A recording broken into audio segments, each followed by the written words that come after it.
जन्म मरण दुख जाए।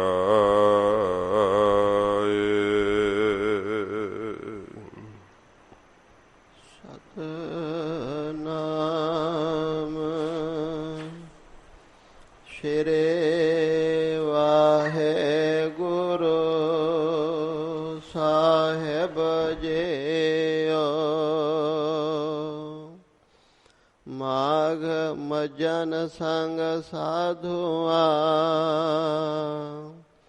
तूड़ी कर इशनान।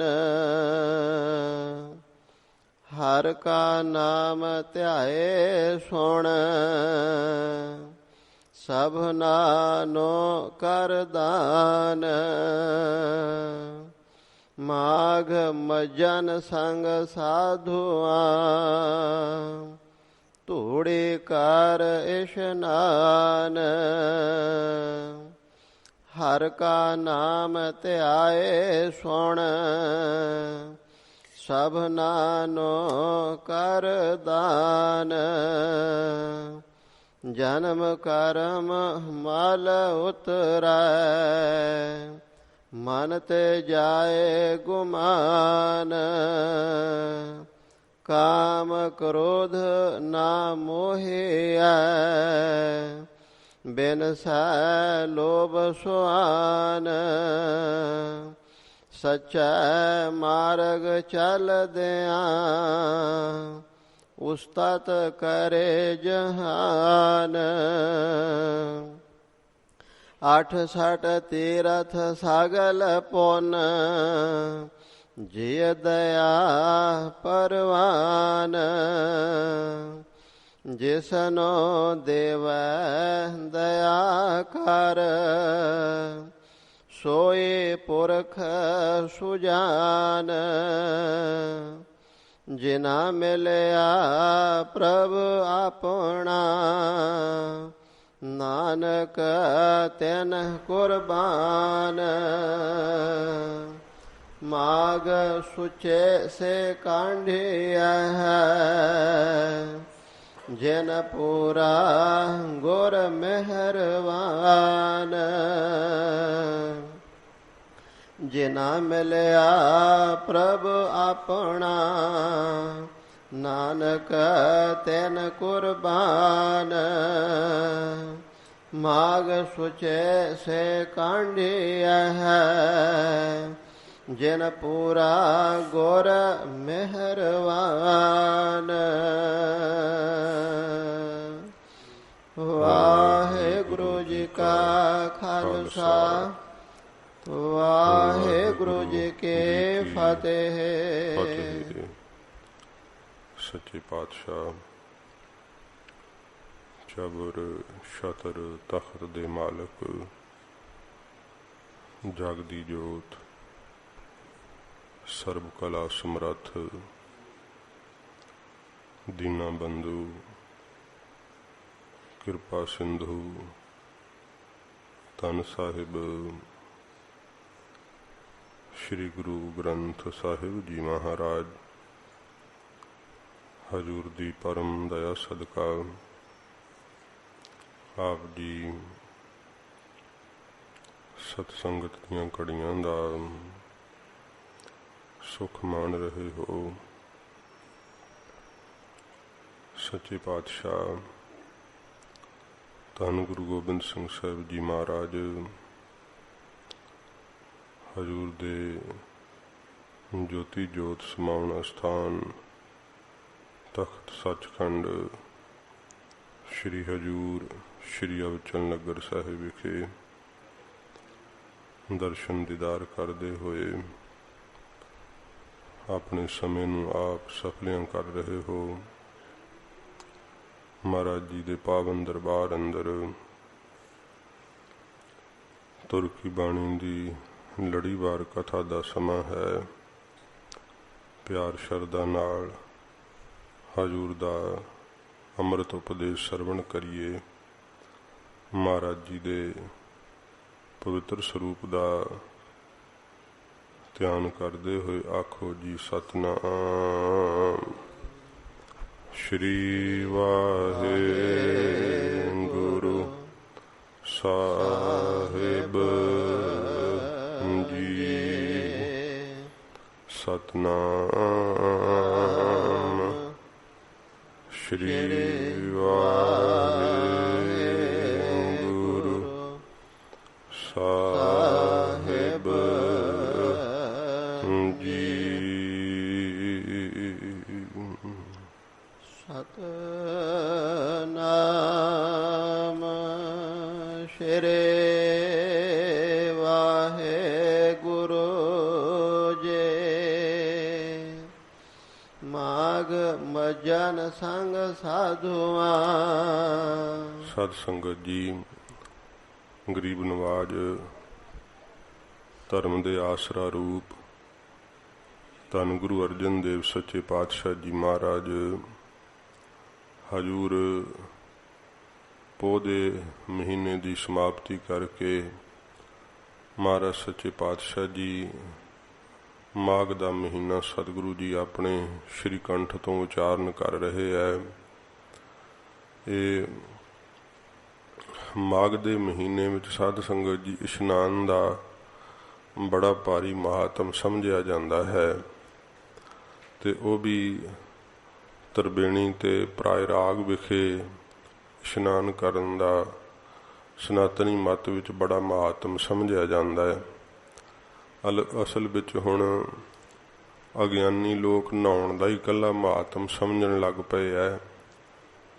ਅਸਲ ਵਿੱਚ ਭਾਰਦਵਾਜ ਇੱਕ ਮੁਨੀ ਹੋਏ ਆ, ਉਹਨਾਂ ਨੇ ਪ੍ਰਾਇ ਰਾਗ ਦੇ ਤੀਰਥ ਤੇ ਬਹੁਤ ਪਰਮੇਸ਼ਰ ਦੀ ਕਥਾ ਦਾ ਪ੍ਰਵਾਹ ਚਲਾਉਣਾ, ਸਾਧੂਆਂ ਸੰਤਾਂ ਮਹਾਤਮਾ ਨੇ ਇਕੱਤਰ ਹੋਣਾ, ਤੇ ਬਹੁਤ ਸਾਰੇ ਜੀਆਂ ਨੇ ਇਕੱਠਿਆਂ ਹੋ ਕਰਕੇ ਪਰਮੇਸ਼ਰ ਦੀ ਬਾਬਤ ਪ੍ਰਾਪਤੀ ਦੇ ਸਾਧਨ ਸੁਣ ਕੇ ਆਪਦੇ ਜੀਵਨ ਨੂੰ ਸਫਲਿਆਂ ਕਰਨਾ। ਤੇ ਇਹ ਭਾਰਦਵਾਜ ਮੁਨੀ ਜੀ ਨੇ ਪ੍ਰਾਇ ਰਾਗ ਦੇ ਤੀਰਥ ਦੀ ਮਹਿਮਾ ਜਿਹੜੀ ਸੀ ਉਹ ਬਹੁਤੀ ਜਾਤੀ ਪ੍ਰਗਟ ਕੀਤੀ, ਭਾਵੇਂ ਕਿ ਕੁੰਭ ਦਾ ਮੇਲਾ ਵੀ ਉੱਥੇ ਇੱਕ ਲੱਗਦਾ ਹੈ। ਜਿਹੜੀ ਗੰਗਾ ਤੇ ਜਮਨਾ ਹੈ, ਇਹ ਪ੍ਰਤੱਖ ਰੂਪ ਵਿੱਚ ਦੋਵੇਂ ਨਦੀਆਂ ਦਾ ਸੁਮੇਲ ਹੁੰਦਾ ਹੈ, ਤੇ ਸਰਸਵਤੀ ਕਹਿੰਦੇ ਆ ਗੁਪਤ ਰੂਪ ਵਿੱਚ ਆ ਕਰਕੇ ਮਿਲਦੀ ਹੈ ਕਿਲੇ ਦੇ ਲਾਗੋਂ, ਤੇ ਇਸ ਕਰਕੇ ਇਸ ਨੂੰ ਤਰਬੇਣੀ ਕਿਹਾ ਜਾਂਦਾ ਹੈ। ਤੇ ਇਹ ਸਾਧ ਸੰਗਤ ਜੀ ਮਕਰ ਰਾਸ਼ ਦਾ ਦਿਨ ਹੈ, ਤੇ ਇੱਥੇ ਇਸ਼ਨਾਨ ਕਰਨ ਦਾ ਜਦੋਂ ਸੂਰਜ ਚੜ੍ਹਿਆ ਹੁੰਦਾ ਹੈ ਤੇ ਬੜਾ ਭਾਰੀ ਜਿਹੜਾ ਉਹ ਫਲ ਸਮਝਦੇ ਹੈ। ਸੱਚੇ ਪਾਤਸ਼ਾਹ ਜੀ ਮਹਾਰਾਜ ਸਾਨੂੰ ਮਾਘ ਦੇ ਮਹੀਨੇ ਵਿੱਚ ਹਜੂਰ ਨੇ ਦੱਸਿਆ ਕਿ ਭਾਈ ਕਿਹੜੇ ਪ੍ਰਾਇ ਰਾਗ ਦੇ ਤੀਰਥ ਤੇ ਇਸ਼ਨਾਨ ਕਰਨਾ ਚਾਹੀਦਾ ਹੈ, ਤੇ ਕਿਹੋ ਜਿਹਾ ਇਸ਼ਨਾਨ ਕੀਤਾ ਜਿਹੜਾ ਉਹ ਸਾਰੀਆਂ ਹੀ ਮੈਲਾਂ ਧੋ ਦਿੰਦਾ ਹੈ। ਇੱਕ ਤਾਂ 10ਵੇਂ ਪਾਤਸ਼ਾਹ ਜੀ ਮਹਾਰਾਜ ਤ੍ਰਿਵੇਣੀ ਗੁਰੂ ਕੇ ਲਾਹੌਰ ਅਸਥਾਨ ਤੇ ਪ੍ਰਗਟ ਕੀਤੀ। ਮਹਾਰਾਜ ਜੀ ਨੇ 2 ਵਾਰੀ ਵਰਸ਼ਾ ਤਾਂ ਆਪਣੇ ਭੂਆ ਜੀ ਦੇ, ਪਹਿਲਾਂ ਸ਼ੰਗੋ ਸ਼ਾਹ ਜੀ ਦਾ ਸੰਕਲਪ ਸੀ, ਸਾਖੀ ਸੁਣੀ ਹੈ, ਮੈਂ ਵਿਸਥਾਰ ਨਹੀਂ ਕਰਨਾ। ਫਿਰ ਜੀਤਮਲ ਜੀ ਦਾ ਸੰਕਲਪ ਜਾਣ ਕੇ 2 ਵਾਰ ਮਹਾਰਾਜ ਵਰਸ਼ਾ ਮਾਰਿਆ ਸੀ। ਫਿਰ ਤੀਸਰੀ ਵਾਰੀ ਮਾਮਾ ਕਿਰਪਾਲ ਚੰਦ ਜੀ ਨੇ ਬੇਨਤੀ ਕੀਤੀ ਸੀ, ਮਹਾਰਾਜ 2 ਧਾਰਾਂ ਤਾਂ ਆਪਨੇ ਪ੍ਰਗਟ ਕਰ ਦਿੱਤੀਆਂ, ਹਜੂਰ ਕਿਰਪਾ ਕਰਕੇ ਤੀਸਰੀ ਧਾਰਾ ਵੀ ਪ੍ਰਗਟ ਕਰੋ ਤੇ ਮਹਾਰਾਜ ਇਸ ਨੂੰ ਤਰਬੇਣੀ ਦਾ ਵਰ ਬਖਸ਼ੋ। ਮਹਾਰਾਜ ਧੰਨ ਗੁਰੂ ਗੋਬਿੰਦ ਸਿੰਘ ਸਾਹਿਬ ਜੀ ਨੇ ਸਾਧ ਸੰਗਤ ਜੀ ਪੱਥਰ ਵਿੱਚ ਕਲਪਾ ਵਰਸ਼ਾ ਮਾਰਿਆ ਸੀ। ਉਸ ਵਰਸ਼ੇ ਦਾ ਦਰਸ਼ਨ ਤੱਕ ਸ੍ਰੀ ਕੇਸਗੜ੍ਹ ਸਾਹਿਬ ਤੇ ਸੰਗਤਾਂ ਕਰ ਸਕਦੀਆਂ। ਮਹਾਰਾਜ ਜੀ ਨੇ ਆਪ ਹੀ ਵਰਸ਼ਾ ਮਾਰ ਕੇ ਘੋੜੇ ਤੇ ਚੜ੍ਹਿਆ ਹੋਇਆ ਹੀ ਹਜੂਰ ਨੇ ਜਦੋਂ ਖਿੱਚਿਆ ਤੇ ਤੀਸਰੀ ਧਾਰਾ ਪ੍ਰਗਟ ਹੋਈ ਸੀ। ਮਹਾਰਾਜ ਜੀ ਨੇ ਉਸ ਅਸਥਾਨ ਨੂੰ ਤਰਬੇਣੀ ਦੇ ਅਸਥਾਨ ਦਾ ਸਾਧ ਸੰਗਤ ਜੀ ਫਲ ਜਿਹੜਾ ਸੀ ਮਿਲੇਗਾ, ਉਹ ਖਿਤਾਬ ਮਹਾਰਾਜ ਵਰ ਬਖਸ਼ਿਸ਼ ਕੀਤਾ। ਤੇ ਸਾਧ ਸੰਗਤ ਜੀ ਇਹ ਤਰਬੇਣੀ ਜਿਹੜੀ ਹੈ ਜੋਗੀਆਂ ਦੀ ਤਰਬੇਣੀ ਹੋਰ ਵੈ, ਉਹ ਤ੍ਰਿਕੁਟੀ ਰੂਪ ਤਰਬੇਣੀ ਦੇ ਅੰਦਰ ਇਸ਼ਨਾਨ ਕਰਦੇ ਹੈ। ਜੋ ਬੇਣੀ ਭਗਤ ਜੀ ਹੈ, ਉਹਨਾਂ ਨੇ ਵੀ ਇਹ ਸ਼ਬਦ ਕਹੇ ਹੈ ਕਿ ਸੁਖ ਇੜਾ ਪਿੰਗਲਾ ਅਰ ਸੁਖਮਨਾ ਤੀਨ ਬਸੇ ਇਕ ਠਾਈ, ਬੇਣੀ ਸੰਗਮ ਤਹਿ ਪ੍ਰਾਗ ਮਨ ਮੱਜਨ ਕਰੈ ਤਿਥਾਈ। ਇਹ ਪਰਾਏ ਰਾਗ ਜੋਗੀਆਂ ਦਾ ਬਣ ਰਿਹਾ ਹੈ। ਜਿਹੜੀ ਈੜਾ ਹੈ ਇਹ ਤਾਂ ਸੂਰਜ ਦੀ ਸੁਰਵ ਹੈ, ਤੇ ਜਿਹੜੀ ਪਿੰਗਲਾ ਹੈ ਇਹ ਚੰਦਰਮਾ ਦੀ ਸੁਰਵ ਹੈ, ਤੇ ਸੁਖਮਨਾ ਨਾੜੀ ਜਿਹੜੀ ਹੈ ਉਹ ਸਾਧ ਸੰਗਤ ਜੀ ਇਹਨਾਂ ਨੂੰ ਤ੍ਰਿਕੁਟੀ ਵਿੱਚ ਸੰਧ ਪਾਉਂਦੀ ਹੈ।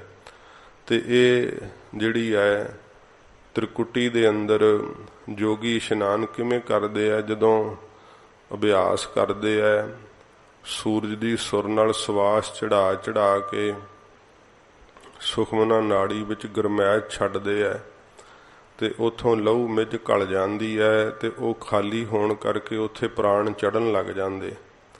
ਜੇ ਕਰਕੇ ਗਰਮੀ ਵੱਧ ਜਾਵੇ ਤੇ ਫਿਰ ਸਾਧ ਸੰਗਤ ਜੀ ਉਹ ਜਿਹੜਾ ਹੈ ਗਰਮੀ ਦਾ ਪਿੱਤ ਦਾ ਇਹ ਰੋਗ ਹੋ ਜਾਂਦਾ ਹੈ, ਤੇ ਖੂਨ ਆਦਿਕ ਪੈਣ ਕਰਕੇ ਜੋਗੀ ਦੀ ਮ੍ਰਿਤਿੂ ਵੀ ਹੋ ਜਾਂਦੀ।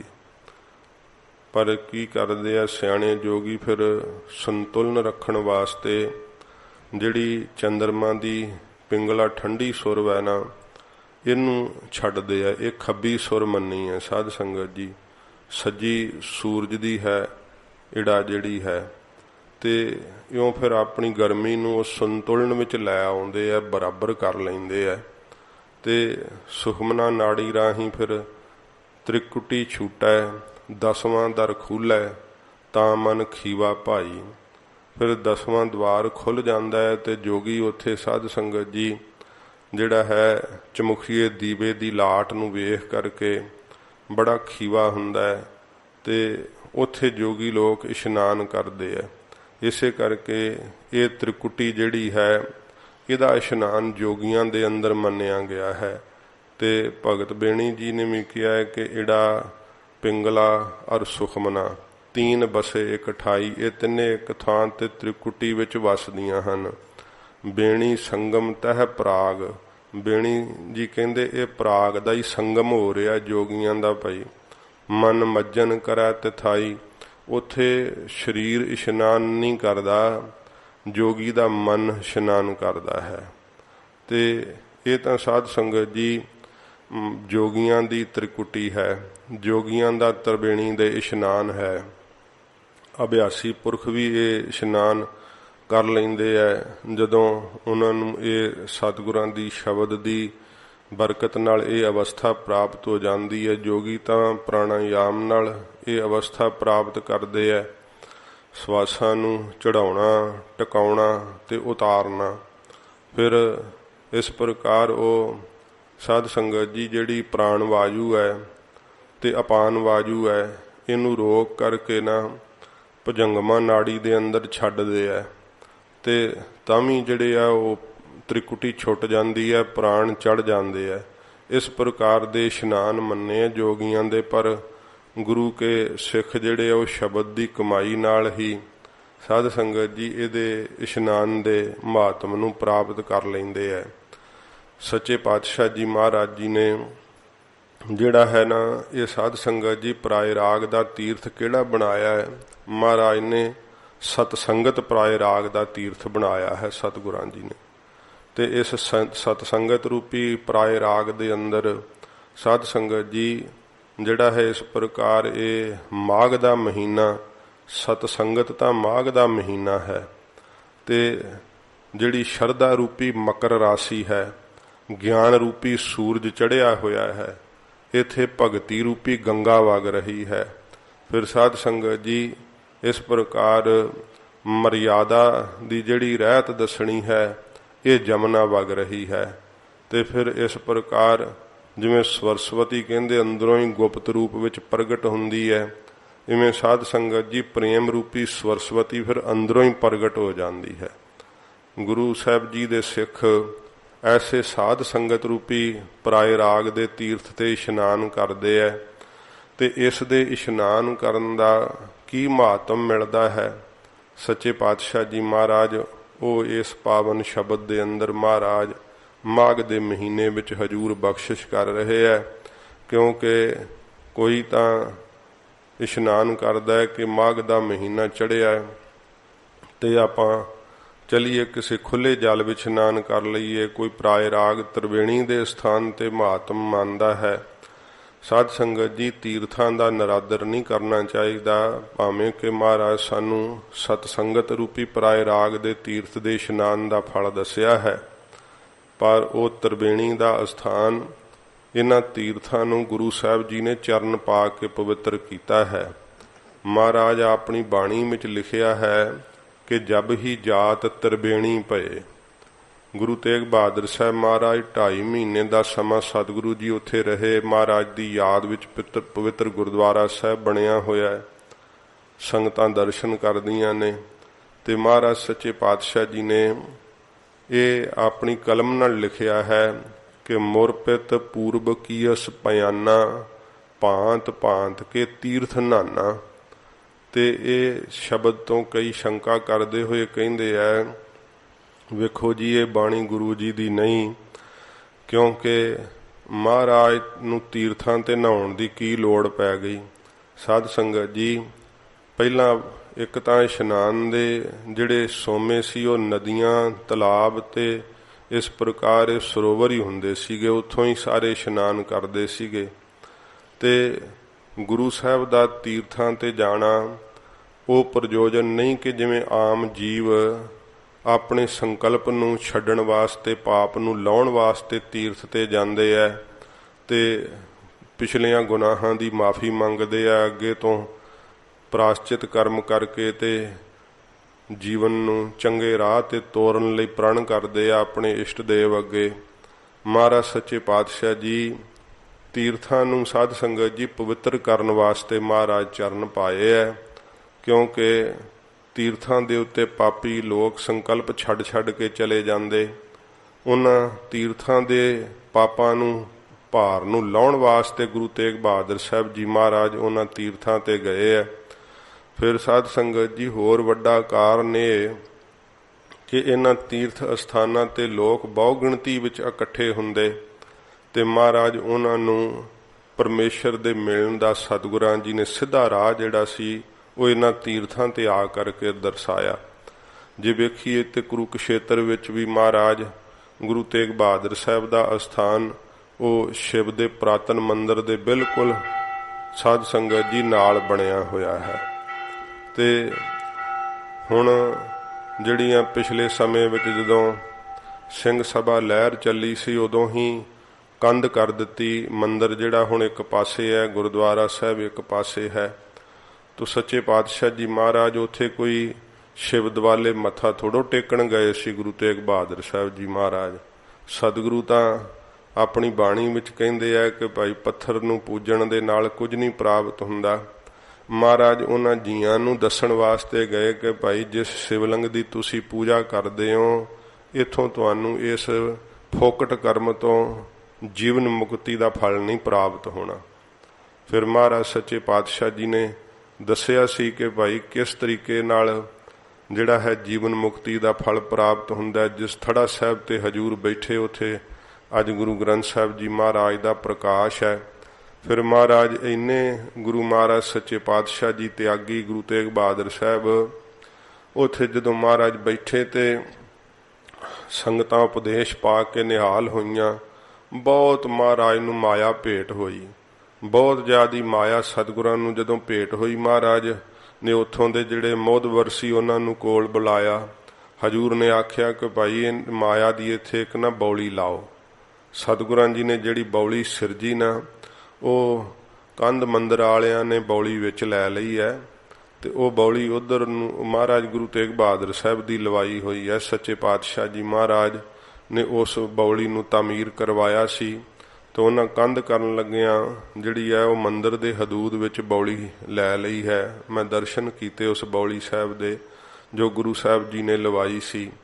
ਤੋ ਸਾਧ ਸੰਗਤ ਜੀ, ਇਹ ਤੀਰਥਾਂ ਦਾ ਸਤਿਗੁਰਾਂ ਜੀ ਦਾ ਜਾਣਾ ਜਿਹੜਾ ਨਾ, ਉਹ ਇਹ ਕਹਿ ਕੇ ਖੰਡਨ ਨਹੀਂ ਕਰਨਾ ਚਾਹੀਦਾ ਕਿ ਮਹਾਰਾਜ ਗਏ ਹੀ ਨਹੀਂ, ਹੋ ਹੀ ਨਹੀਂ ਸਕਦਾ।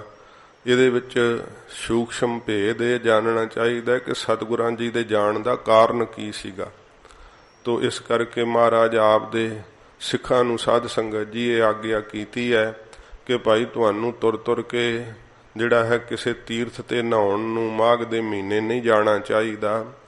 ਦੇਖੋ ਇਹ ਮਹਾਰਾਜ ਦੇ ਜੇ ਇਤਿਹਾਸ ਵਿੱਚ ਇਹ ਸਾਖੀ ਆਉਂਦੀ, ਇਤਿਹਾਸ ਵਿੱਚ ਇਹ ਸਾਖੀ ਵੀ ਆਉਂਦੀ ਹੈ ਨਾ ਕਿ ਮਾਤਾ ਜੀ ਸਤਿਗੁਰੂ ਜੀ ਦੇ ਸਤਿਕਾਰਯੋਗ ਮਾਤਾ ਨਾਨਕੀ ਜੀ ਨੇ ਇੱਛਾ ਜ਼ਾਹਰ ਕੀਤੀ ਕਿ ਮਹਾਰਾਜ ਸਾਡਾ ਗੰਗਾ ਇਸ਼ਨਾਨ ਨੂੰ ਦਿਲ ਕਰਦਾ ਹੈ। ਤੇ ਗੁਰੂ ਤੇਗ ਬਹਾਦਰ ਸਾਹਿਬ ਜੀ ਮਹਾਰਾਜ ਆਖਿਆ ਮਾਤਾ ਜੀ ਆਮ ਜੀਆਂ ਅੰਗ ਜੇ ਤੁਸੀਂ ਵੀ ਗੰਗਾ ਇਸ਼ਨਾਨ ਜਾਓ ਤੇ ਕੀ ਲਾਭ ਹੋਇਆ, ਗੰਗਾ ਤੁਹਾਡੇ ਇਸ਼ਨਾਨ ਵਾਸਤੇ ਇੱਥੇ ਆਵੇਗੀ। ਤੇ ਮਹਾਰਾਜ ਸੱਚੇ ਪਾਤਸ਼ਾਹ ਜੀ ਨੇ ਉਹ ਜਗ੍ਹਾ ਪੁੱਟ ਕੇ ਸਾਧ ਸੰਗਤ ਜੀ ਸਿੱਖਾਂ ਤੋਂ ਮਹਾਰਾਜ ਨੇ ਜਗ੍ਹਾ ਪਟਵਾਈ ਤੇ ਗੰਗਾ ਪ੍ਰਗਟ ਕਰ ਦਿੱਤੀ। ਮਹਾਰਾਜ ਨੇ ਦਿਖਾਇਆ ਕਿ ਤੀਰਥ ਵੀ ਨਾਮ ਦਾ ਸਤਿਕਾਰ ਕਰਦੇ ਹੈ, ਨਾਮ ਦੇ ਅਧੀਨ ਹਨ ਸਾਰੇ ਤੀਰਥ। ਮਹਾਰਾਜ ਜੀ ਨੇ ਇਸ ਕਰਕੇ ਸਾਨੂੰ ਸਭ ਤੋਂ ਵੱਡਾ ਜਿਹੜਾ ਪਰਾਏ ਰਾਗ ਦਾ ਤੀਰਥ ਹੈ ਨਾ ਉਹ ਨਾਮ ਹੈ। ਸਾਧ ਸੰਗਤ ਜੀ ਮਹਾਰਾਜ ਆਖਿਆ ਕਿ ਤੀਰਥ ਨਾਵਣ ਜਾਓ, ਤੀਰਥ ਨਾਮ ਹੈ। ਤੀਰਥ ਜਿਹੜਾ ਨਾ ਸਭ ਤੋਂ ਵੱਡਾ ਉਹ ਵਾਹਿਗੁਰੂ ਦਾ ਨਾਮ ਹੈ। ਤੇ ਇਸ ਤੀਰਥ ਦੇ ਉੱਤੇ ਨਹਾਉਣਾ ਕਿਵੇਂ ਹੈ, ਇਹਦਾ ਇਸ਼ਨਾਨ ਕਿਵੇਂ ਕਰੀਦਾ ਹੈ, ਇਹ ਗੁਰੂ ਅਰਜਨ ਦੇਵ ਸੱਚੇ ਪਾਤਸ਼ਾਹ ਜੀ ਮਹਾਰਾਜ ਸਾਨੂੰ ਮਾਘ ਦੇ ਮਹੀਨੇ ਵਿੱਚ ਸਾਧ ਸੰਗਤ ਜੀ ਬਖਸ਼ਿਸ਼ ਕਰ ਰਹੇ ਹੈ।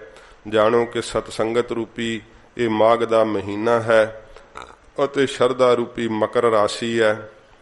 ਕਿਉਂਕਿ ਮਕਰ ਰਾਸ ਜਾਣ ਕੇ ਉੱਥੇ ਇਸ਼ਨਾਨ ਕਰਦੇ ਨੇ ਤੇ ਇੱਧਰ ਜਿਹਨੂੰ ਸਰਦਾ ਹੀ ਨਹੀਂ ਪ੍ਰਾਪਤ ਹੋਈ ਤੇ ਹੁਣ ਫਿਰ ਸਾਧ ਸੰਗਤ ਜੀ ਇਸ ਤੀਰਥ ਤੇ ਆ ਕਰਕੇ ਇਸ਼ਨਾਨ ਕਿਵੇਂ ਕਰਨਾ ਹੈ। ਤੇ ਇੱਥੇ ਫਿਰ ਗਿਆਨ ਰੂਪੀ ਸੂਰਜ ਚੜਿਆ ਹੋਇਆ ਹੈ। ਉਹ ਸੂਰਜ ਵੇਖ ਕੇ ਫਿਰ ਪਾਣੀ ਦਿੰਦੇ ਆ ਨਾ, ਤੇ ਇੱਥੇ ਸਾਧ ਸੰਗਤ ਜੀ ਗਿਆਨ ਰੂਪੀ ਸੂਰਜ ਜਿਹੜਾ ਉਹ ਚਮਕਾ ਮਾਰ ਰਿਹਾ ਹੈ। ਸਤਿਗੁਰੂ ਜੀ ਦੀ ਭਗਤੀ ਰੂਪੀ ਗੰਗਾ ਵਗ ਰਹੀ ਹੈ, ਜਿਹੜੀ ਇਹ ਮਹਾਰਾਜ ਜੀ ਦੀ ਰਹਿਤ ਬੈਤ ਦੱਸਣੀ ਹੈ, ਗੁਰੂ ਸਾਹਿਬ ਦੀ ਰਹਿਣੀ ਵਿੱਚ ਰਹਿਣਾ ਹੈ। ਜਿਵੇਂ ਸਨਾਤਨੀ ਮਤ ਵਿੱਚ ਦੱਸਿਆ ਜਾਂਦਾ ਹੈ ਨਾ, ਕਰਮ ਉਪਾਸਨਾ ਤੇ ਗਿਆਨ, ਉਹ ਉੱਥੇ ਇਹ ਤ੍ਰਿਵੇਣੀ ਦੱਸੀ ਜਾਂਦੀ ਹੈ। ਸੱਚੇ ਪਾਤਸ਼ਾਹ ਜੀ ਮਹਾਰਾਜ ਦੇ ਘਰ ਦੇ ਅੰਦਰ ਸਾਧ ਸੰਗਤ ਜੀ ਇਹ ਜਿਹੜਾ ਭਗਤੀ ਦਾ ਅਤੇ ਰਹਿਤ ਦਾ ਅਤੇ ਸਾਧ ਸੰਗਤ ਜੀ ਪ੍ਰੇਮ ਦਾ ਸੰਗਮ ਹੈ ਨਾ, ਇਹ ਤ੍ਰਿਵੇਣੀ ਹੈ। ਜਿਹੜਾ ਗਿਆਨ ਹੈ ਉਹ ਭਗਤੀ ਨਾਲ ਮਿਲਿਆ ਹੋਇਆ ਹੈ। ਸੱਚੇ ਪਾਤਸ਼ਾਹ ਜੀ ਮਹਾਰਾਜ ਦੇ ਘਰ ਦੇ ਅੰਦਰ ਗਿਆਨ ਜਿਹੜਾ ਸਾਧ ਸੰਗਤ ਜੀ ਉਹ ਸੁੱਕਾ ਨਹੀਂ ਹੈ, ਇਹ ਪ੍ਰੇਮ ਨਾਲ ਸਨਿਗਧ ਹੋਇਆ ਗਿਆਨ ਹੈ। ਵੇਖ ਲਓ ਗਿਆਨ ਅਰੂੜ ਹੁੰਦਿਆਂ ਵੀ ਸੱਚੇ ਪਾਤਸ਼ਾਹ ਆਪਣਾ ਵਾਸਤਵ ਸਰੂਪ ਜਿਹੜਾ ਹੈ ਉਹ ਮਹਾਰਾਜ ਜਾਣਦਿਆਂ ਹੋਇਆਂ ਵੀ ਮਹਾਰਾਜ ਪ੍ਰੇਮ ਅਵਸਥਾ ਵਿੱਚ ਰਹਿੰਦੇ ਸੱਚੇ ਪਾਤਸ਼ਾਹ ਜੀ। ਤੇ ਇਹੋ ਜੀ ਪ੍ਰੇਮ ਅਵਸਥਾ ਜਿਹੜਾ ਕੋਈ ਦਰਸ਼ਨ ਕਰਦਾ ਨਾ, ਤੇ ਉਸ ਦਰਸ਼ਨ ਕਰਨ ਵਾਲੇ ਨੂੰ ਵੀ ਸਾਧ ਸੰਗਤ ਜੀ ਤਰੋ ਤਾਜ਼ਗੀ ਪ੍ਰਾਪਤ ਹੁੰਦੀ। ਇਹ ਗੁਰੂ ਘਰ ਦੀ ਵਿਲੱਖਣਤਾ ਹੈ। ਸੱਚੇ ਪਾਤਸ਼ਾਹ ਜੀ ਮਹਾਰਾਜ ਇਹ ਇਸ਼ਨਾਨ ਦਾ ਸਤਿਗੁਰੂ ਜੀ ਸਾਨੂੰ ਮਹਾਤਮ ਦੱਸਦੇ ਹੈ। ਜਦੋਂ ਮਾਘ ਦਾ ਮਹੀਨਾ ਚੜ੍ਹਦਾ ਹੈ ਤੇ ਸਾਧ ਸੰਗਤ ਜੀ ਉਦੋਂ ਜਿਹੜਾ 40 ਮੁਕਤਿਆਂ ਦੀ ਯਾਦ ਦਾ ਦਿਨ ਵੀ ਨਾਲ ਮਨਾਇਆ ਜਾਂਦਾ ਹੈ। ਉਹ ਮੁਕਤਸਰ ਸਾਹਿਬ ਦੀ ਧਰਤੀ ਤੇ ਜੋੜ ਮੇਲਾ ਹੁੰਦਾ ਹੈ। ਤੋ ਕਈਆਂ ਨੇ ਸਿੱਖ ਪੰਥ ਅੰਦਰ ਭੁਲੇਖਾ ਪਾਉਣ ਨੂੰ ਕਿ ਵੇਖੋ ਜੀ ਇਹ ਤਾਂ ਜਿਹੜਾ 40 ਮੁਕਤਿਆਂ ਦਾ ਸ਼ਹੀਦੀ ਦਿਹਾੜਾ ਹੈ ਬ੍ਰਾਹਮਣ ਨੇ ਜਾਣ ਕੇ ਜੋੜ ਦਿੱਤਾ ਜੀ ਮਾਘ ਨਾਲ, ਇਹਦਾ ਕੋਈ ਸੰਬੰਧ ਨਹੀਂ ਹੈਗਾ। ਤੇ ਵਿੱਚੋਂ ਭੇਦ ਵਾਲੀ ਗੱਲ ਨਹੀਂ ਦੱਸਦੇ ਤੇ ਸਿੱਖ ਆਪੇ ਹੀ ਭੁਲੇਖੇ ਖਾ ਕੇ ਤੇ ਆਪਣੇ ਸ਼ਹੀਦਾਂ ਦੇ ਦਿਹਾੜੇ ਵੀ ਛੱਡ ਦੇਣ। ਸਾਧ ਸੰਗਤ ਜੀ ਉਹ ਮਾਘ ਦੀ ਸੰਗਰਾਂਦ ਨੂੰ ਕਿਉਂ ਮਨਾਇਆ ਜਾਂਦਾ ਹੈ? ਪੰਥ ਨੇ ਗੁਰਮਤਾ ਕੀਤਾ ਸੀ, ਕਿਉਂਕਿ ਇਹ ਯੁੱਧ ਭਾਵੇਂ ਜੇਠ ਹਾੜ ਦੀ ਜਿਹੜੀ ਸਖਤ ਗਰਮੀ ਹੁੰਦੀ ਹੈ ਨਾ, ਗਰਮੀ ਦੀ ਰੁੱਤ ਵਿੱਚ ਹੀ ਯੁੱਧ ਹੋਇਆ ਸੀਗਾ। ਤੇ ਕਿਉਂਕਿ ਉੱਥੇ ਫਿਰ ਪਾਣੀ ਦੀ ਕਿੱਲਤ ਹੋਣ ਕਰਕੇ ਘੋੜਿਆਂ ਦੇ ਸੰਗ ਸੁੱਕ ਗਏ, ਵਜ਼ੀਦ ਖਾਨ ਦੀ ਫੌਜ ਜਿਹੜੀ ਸੀ ਵਿਆਕੁਲ ਹੋਈ। ਮਹਾਰਾਜ ਨੇ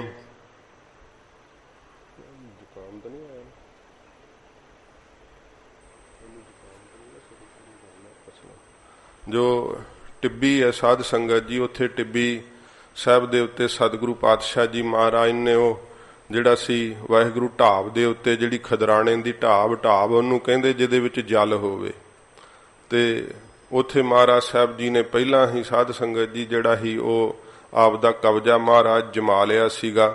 ਆਲੇ ਦੁਆਲੇ ਪਾਣੀ ਕਿਤੇ ਨਾ ਪ੍ਰਾਪਤ ਹੋਇਆ ਤੇ ਉਹ ਫੌਜ ਸਾਰੀ ਜਿਹੜੀ ਸੀ ਉਹ ਦੌੜ ਗਈ ਸੀਗੀ। ਤੇ ਉਹ ਪਾਣੀ ਦੀ ਤਾਬ ਜਿਹੜੀ ਸੀ ਪਿਆਸ ਨਾ ਤੇ ਸਮੇਂ ਬਰਦਾਸ਼ਤ ਨਾ ਕਰ ਸਕੇ, ਇਹ ਹਾਲਤ ਹੋਈ।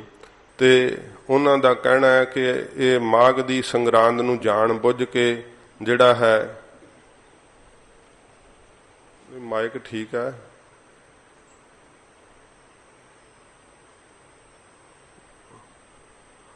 ਤੋ ਇਹ ਜਾਣ ਬੁੱਝ ਕਰਕੇ ਜਿਹੜਾ ਹੈ ਉਹ ਜੋੜਿਆ ਗਿਆ ਹੈ।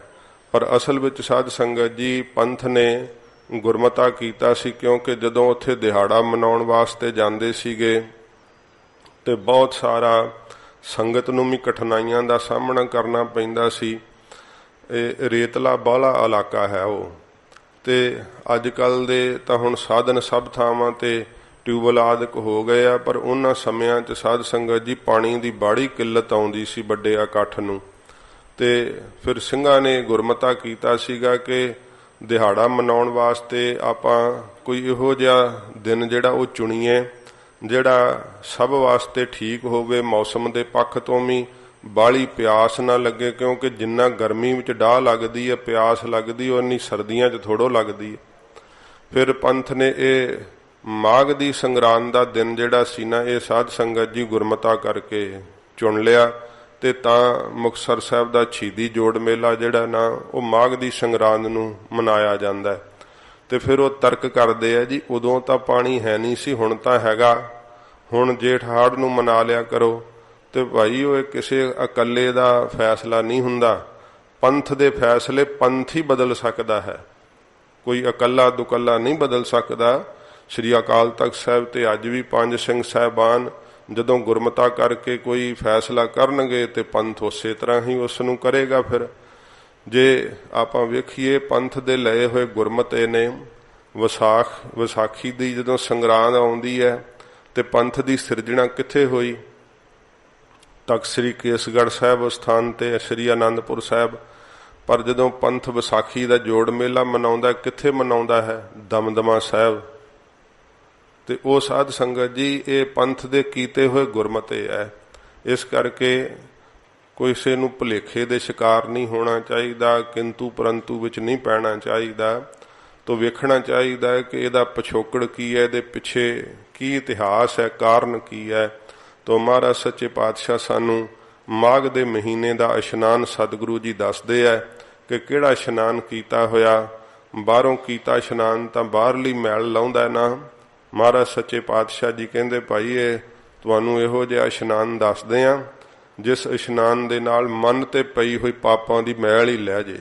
ਇਹੋ ਜਿਹਾ ਇਸ਼ਨਾਨ ਗੁਰੂ ਅਰਜਨ ਦੇਵ ਸੱਚੇ ਪਾਤਸ਼ਾਹ ਜੀ ਮਹਾਰਾਜ ਹਜੂਰ ਫਰਮਾਉਂਦੇ ਹਨ।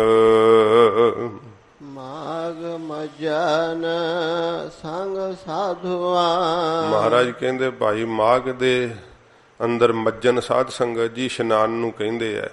ਤੇ ਕਈ ਪਾਠ ਕਰਨ ਲੱਗਿਆਂ ਜੇ ਸੰਥਿਆ ਨਾ ਕੀਤੀ ਹੋਵੇ ਤੇ ਮਾਘ ਮੰਜਨ ਸੰਗ ਸਾਧੂਆਂ, ਮੰਜਨ ਕਹਿ ਦਿੰਦੇ। ਮੰਜਨ ਤੇ ਦੰਦਾਂ ਨੂੰ ਕਰਨ ਵਾਲਾ ਹੁੰਦਾ ਹੈ, ਇਹ ਮੱਜਨ ਹੈ। ਮੱਜਨ ਦਾ ਅਰਥ ਹੁੰਦਾ ਇਸ਼ਨਾਨ। ਹਜੂਰ ਕਹਿੰਦੇ ਭਾਈ ਜੇ ਮਾਘ ਦੇ ਮਹੀਨੇ ਵਿੱਚ ਇਸ਼ਨਾਨ ਕਰਨਾ ਹੈ ਤੇ ਉਹ ਫਿਰ ਸਾਧੂਆਂ ਦੀ ਸੰਗਤ ਦਾ ਇਸ਼ਨਾਨ ਹੈ, ਜਿਨ੍ਹਾਂ ਨੇ ਆਪਣੇ ਮਨ ਨੂੰ ਸਾਧਿਆ ਹੋਇਆ ਹੈ। ਵਕਾਰਾਂ ਵਿੱਚ ਜਿਨ੍ਹਾਂ ਨੇ ਆਪਣੇ ਮਨ ਨੂੰ ਦੌੜਨ ਨਹੀਂ ਦਿੱਤਾ, ਮਨ ਦੇ ਸੰਕਲਪ ਵਿਕਲਪ ਜਿਨ੍ਹਾਂ ਰੋਕ ਲਏ ਹੈ, ਜਿਨ੍ਹਾਂ ਨਾਮ ਵਿੱਚ ਆਪਣੇ ਮਨ ਨੂੰ ਅਸਥਿਤ ਕਰ ਲਿਆ ਹੈ। ਸਾਧ ਸੰਗਤ ਜੀ ਸਭ ਤੋਂ ਜਿਹੜਾ ਹੈ ਨਾ ਮਨ ਨੂੰ ਸਾਧਣਾ ਔਖਾ ਹੈ। ਸਾਰੇ ਹੀ ਕੰਮ ਕਰ ਲੈਣੇ ਸੌਖੇ ਹੈ ਸੰਸਾਰ ਦੇ ਅੰਦਰ, ਪਰ ਰੱਬ ਦਾ ਭਗਤ ਬਣਨਾ ਬੜਾ ਔਖਾ ਹੈ। ਇਸੇ ਕਰਕੇ ਸਤਿਗੁਰੂ ਜੀ ਕਹਿੰਦੇ ਭਾਈ ਕੋਈ ਵੀ ਚੀਜ਼ ਪ੍ਰਾਪਤ ਕਰ ਲੈਣੀ ਦੁਰਲੱਭ ਨਹੀਂ ਹੈ, ਵਾਹਿਗੁਰੂ ਦਾ ਨਾਮ ਪ੍ਰਾਪਤ ਹੋ ਜਾਣਾ ਦੁਰਲੱਭ ਹੈ।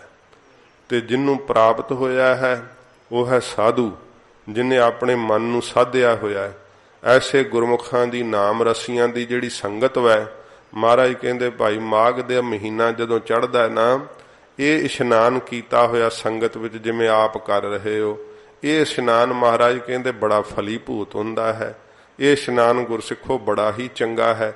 ਮਹਾਰਾਜ ਸੰਗਤ ਵਿੱਚ ਇਸ਼ਨਾਨ ਕਿਵੇਂ ਕਰੀਦਾ? ਸੱਚੇ ਪਾਤਸ਼ਾਹ ਇਹ ਆਪ ਕਿਰਪਾ ਕਰਕੇ ਦੱਸੋ। ਤਾਂ ਹਜੂਰ ਦੱਸਦੇ ਆ ਕਿ ਮੱਜਨ ਇਹਦੇ ਵਿੱਚ ਇਸ਼ਨਾਨ ਕਿਵੇਂ ਕਰੀਦਾ? ਸਾਧੂਆਂ ਦੀ ਸੰਗਤ ਦਾ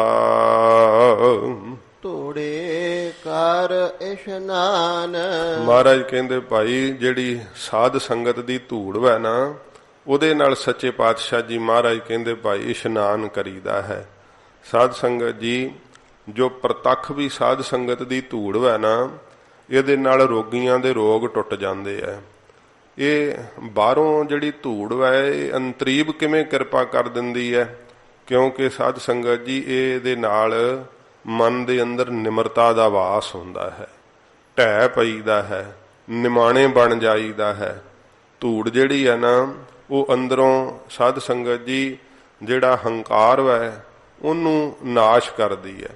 ਹੰਕਾਰ ਦਾ ਭਾਵ ਤਿਆਗ ਕੇ ਜੀਵ ਧੂੜ ਵਿੱਚ ਜਾ ਕਰਕੇ ਸਮਿਲਿਤ ਹੁੰਦਾ ਹੈ ਨਾ।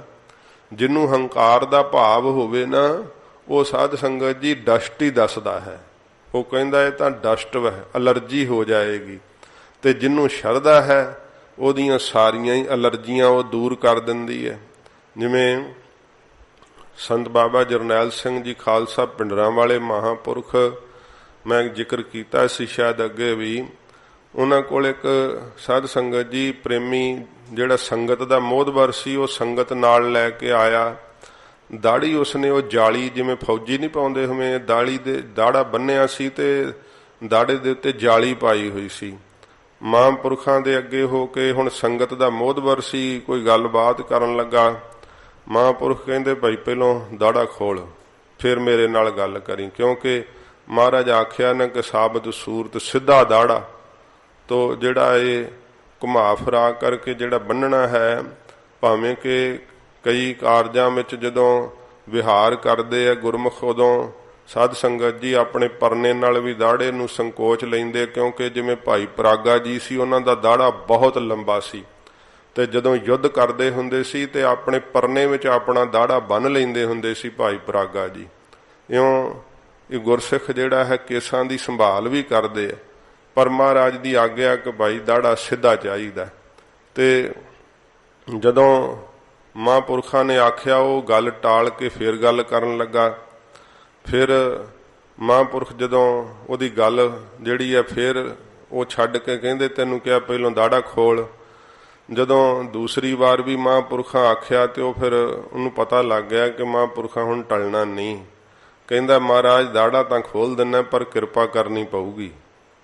ਜਦੋਂ ਇਉਂ ਆਖਿਆ ਫਿਰ ਮਹਾਂਪੁਰਖ ਕਹਿੰਦੇ ਆ ਕਿ 2 ਸਕਿੰਟ ਚੁੱਪ ਕਰਕੇ ਕਹਿਣ ਲੱਗੇ ਚੰਗਾ ਅੱਛਾ ਫਿਰ ਗੁਰੂ ਸਾਹਿਬ ਤੇ ਭਰੋਸਾ ਰੱਖ ਤੇ ਖੋਲ ਦਾੜਾ।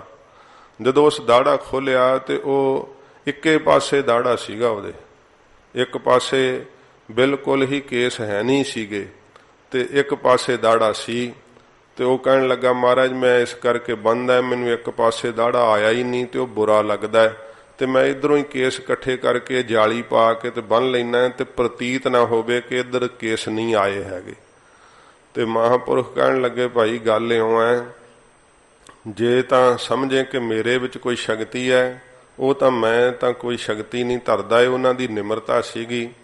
ਸਾਧ ਸੰਗਤ ਜੀ ਸਿੱਖ ਨੂੰ ਵਿਧੀ ਦੱਸਦੇ ਹੈ ਗੁਰੂ ਦੀ ਬਖਸ਼ਿਸ਼ ਲੈਣ ਵਾਸਤੇ।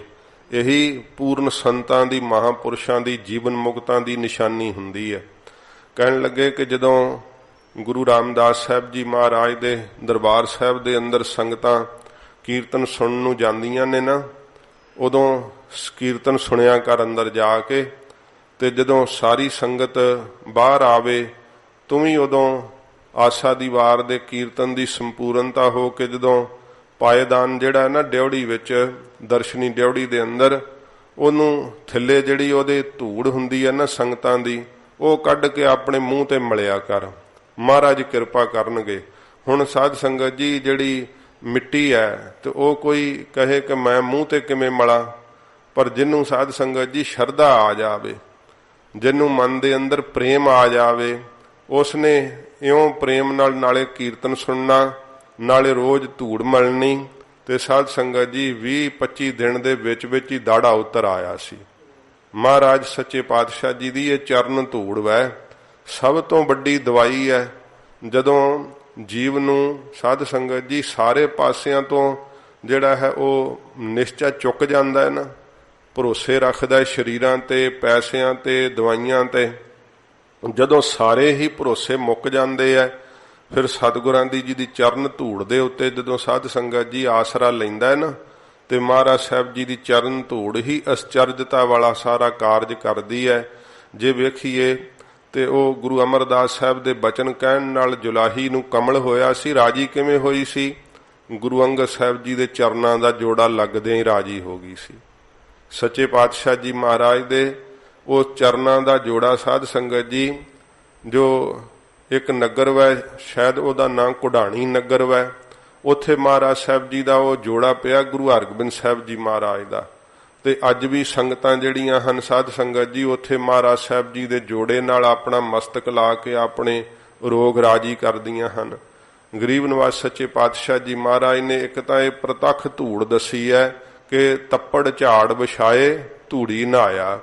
ਜਦੋਂ ਸਾਧ ਸੰਗਤ ਜਿੱਥੇ ਬਹਿ ਕੇ ਗੁਰਸਿੱਖ ਬਾਣੀ ਪੜ੍ਹਦੇ ਆ, ਕਥਾ ਕੀਰਤਨ ਸੁਣਦੇ ਆ, ਉੱਥੇ ਜਦੋਂ ਸਾਧ ਸੰਗਤ ਜੀ ਸਫਾ ਜਿਹੜੀਆਂ ਵਿਛਾਈਏ ਝਾੜੀਏ, ਉਹਨਾਂ ਵਿੱਚੋਂ ਜਿਹੜੀ ਧੂੜ ਉੱਡ ਕੇ ਪੈਂਦੀ ਹੈ ਨਾ, ਇਹਦੇ ਨਾਲ ਸਾਡਾ ਇਸ਼ਨਾਨ ਹੋ ਜਾਂਦਾ ਹੈ। ਫਿਰ ਸਾਧ ਸੰਗਤ ਜੀ ਧੂੜ ਤੋਂ ਅਰਥ ਹੈ ਨਿਮਰਤਾ।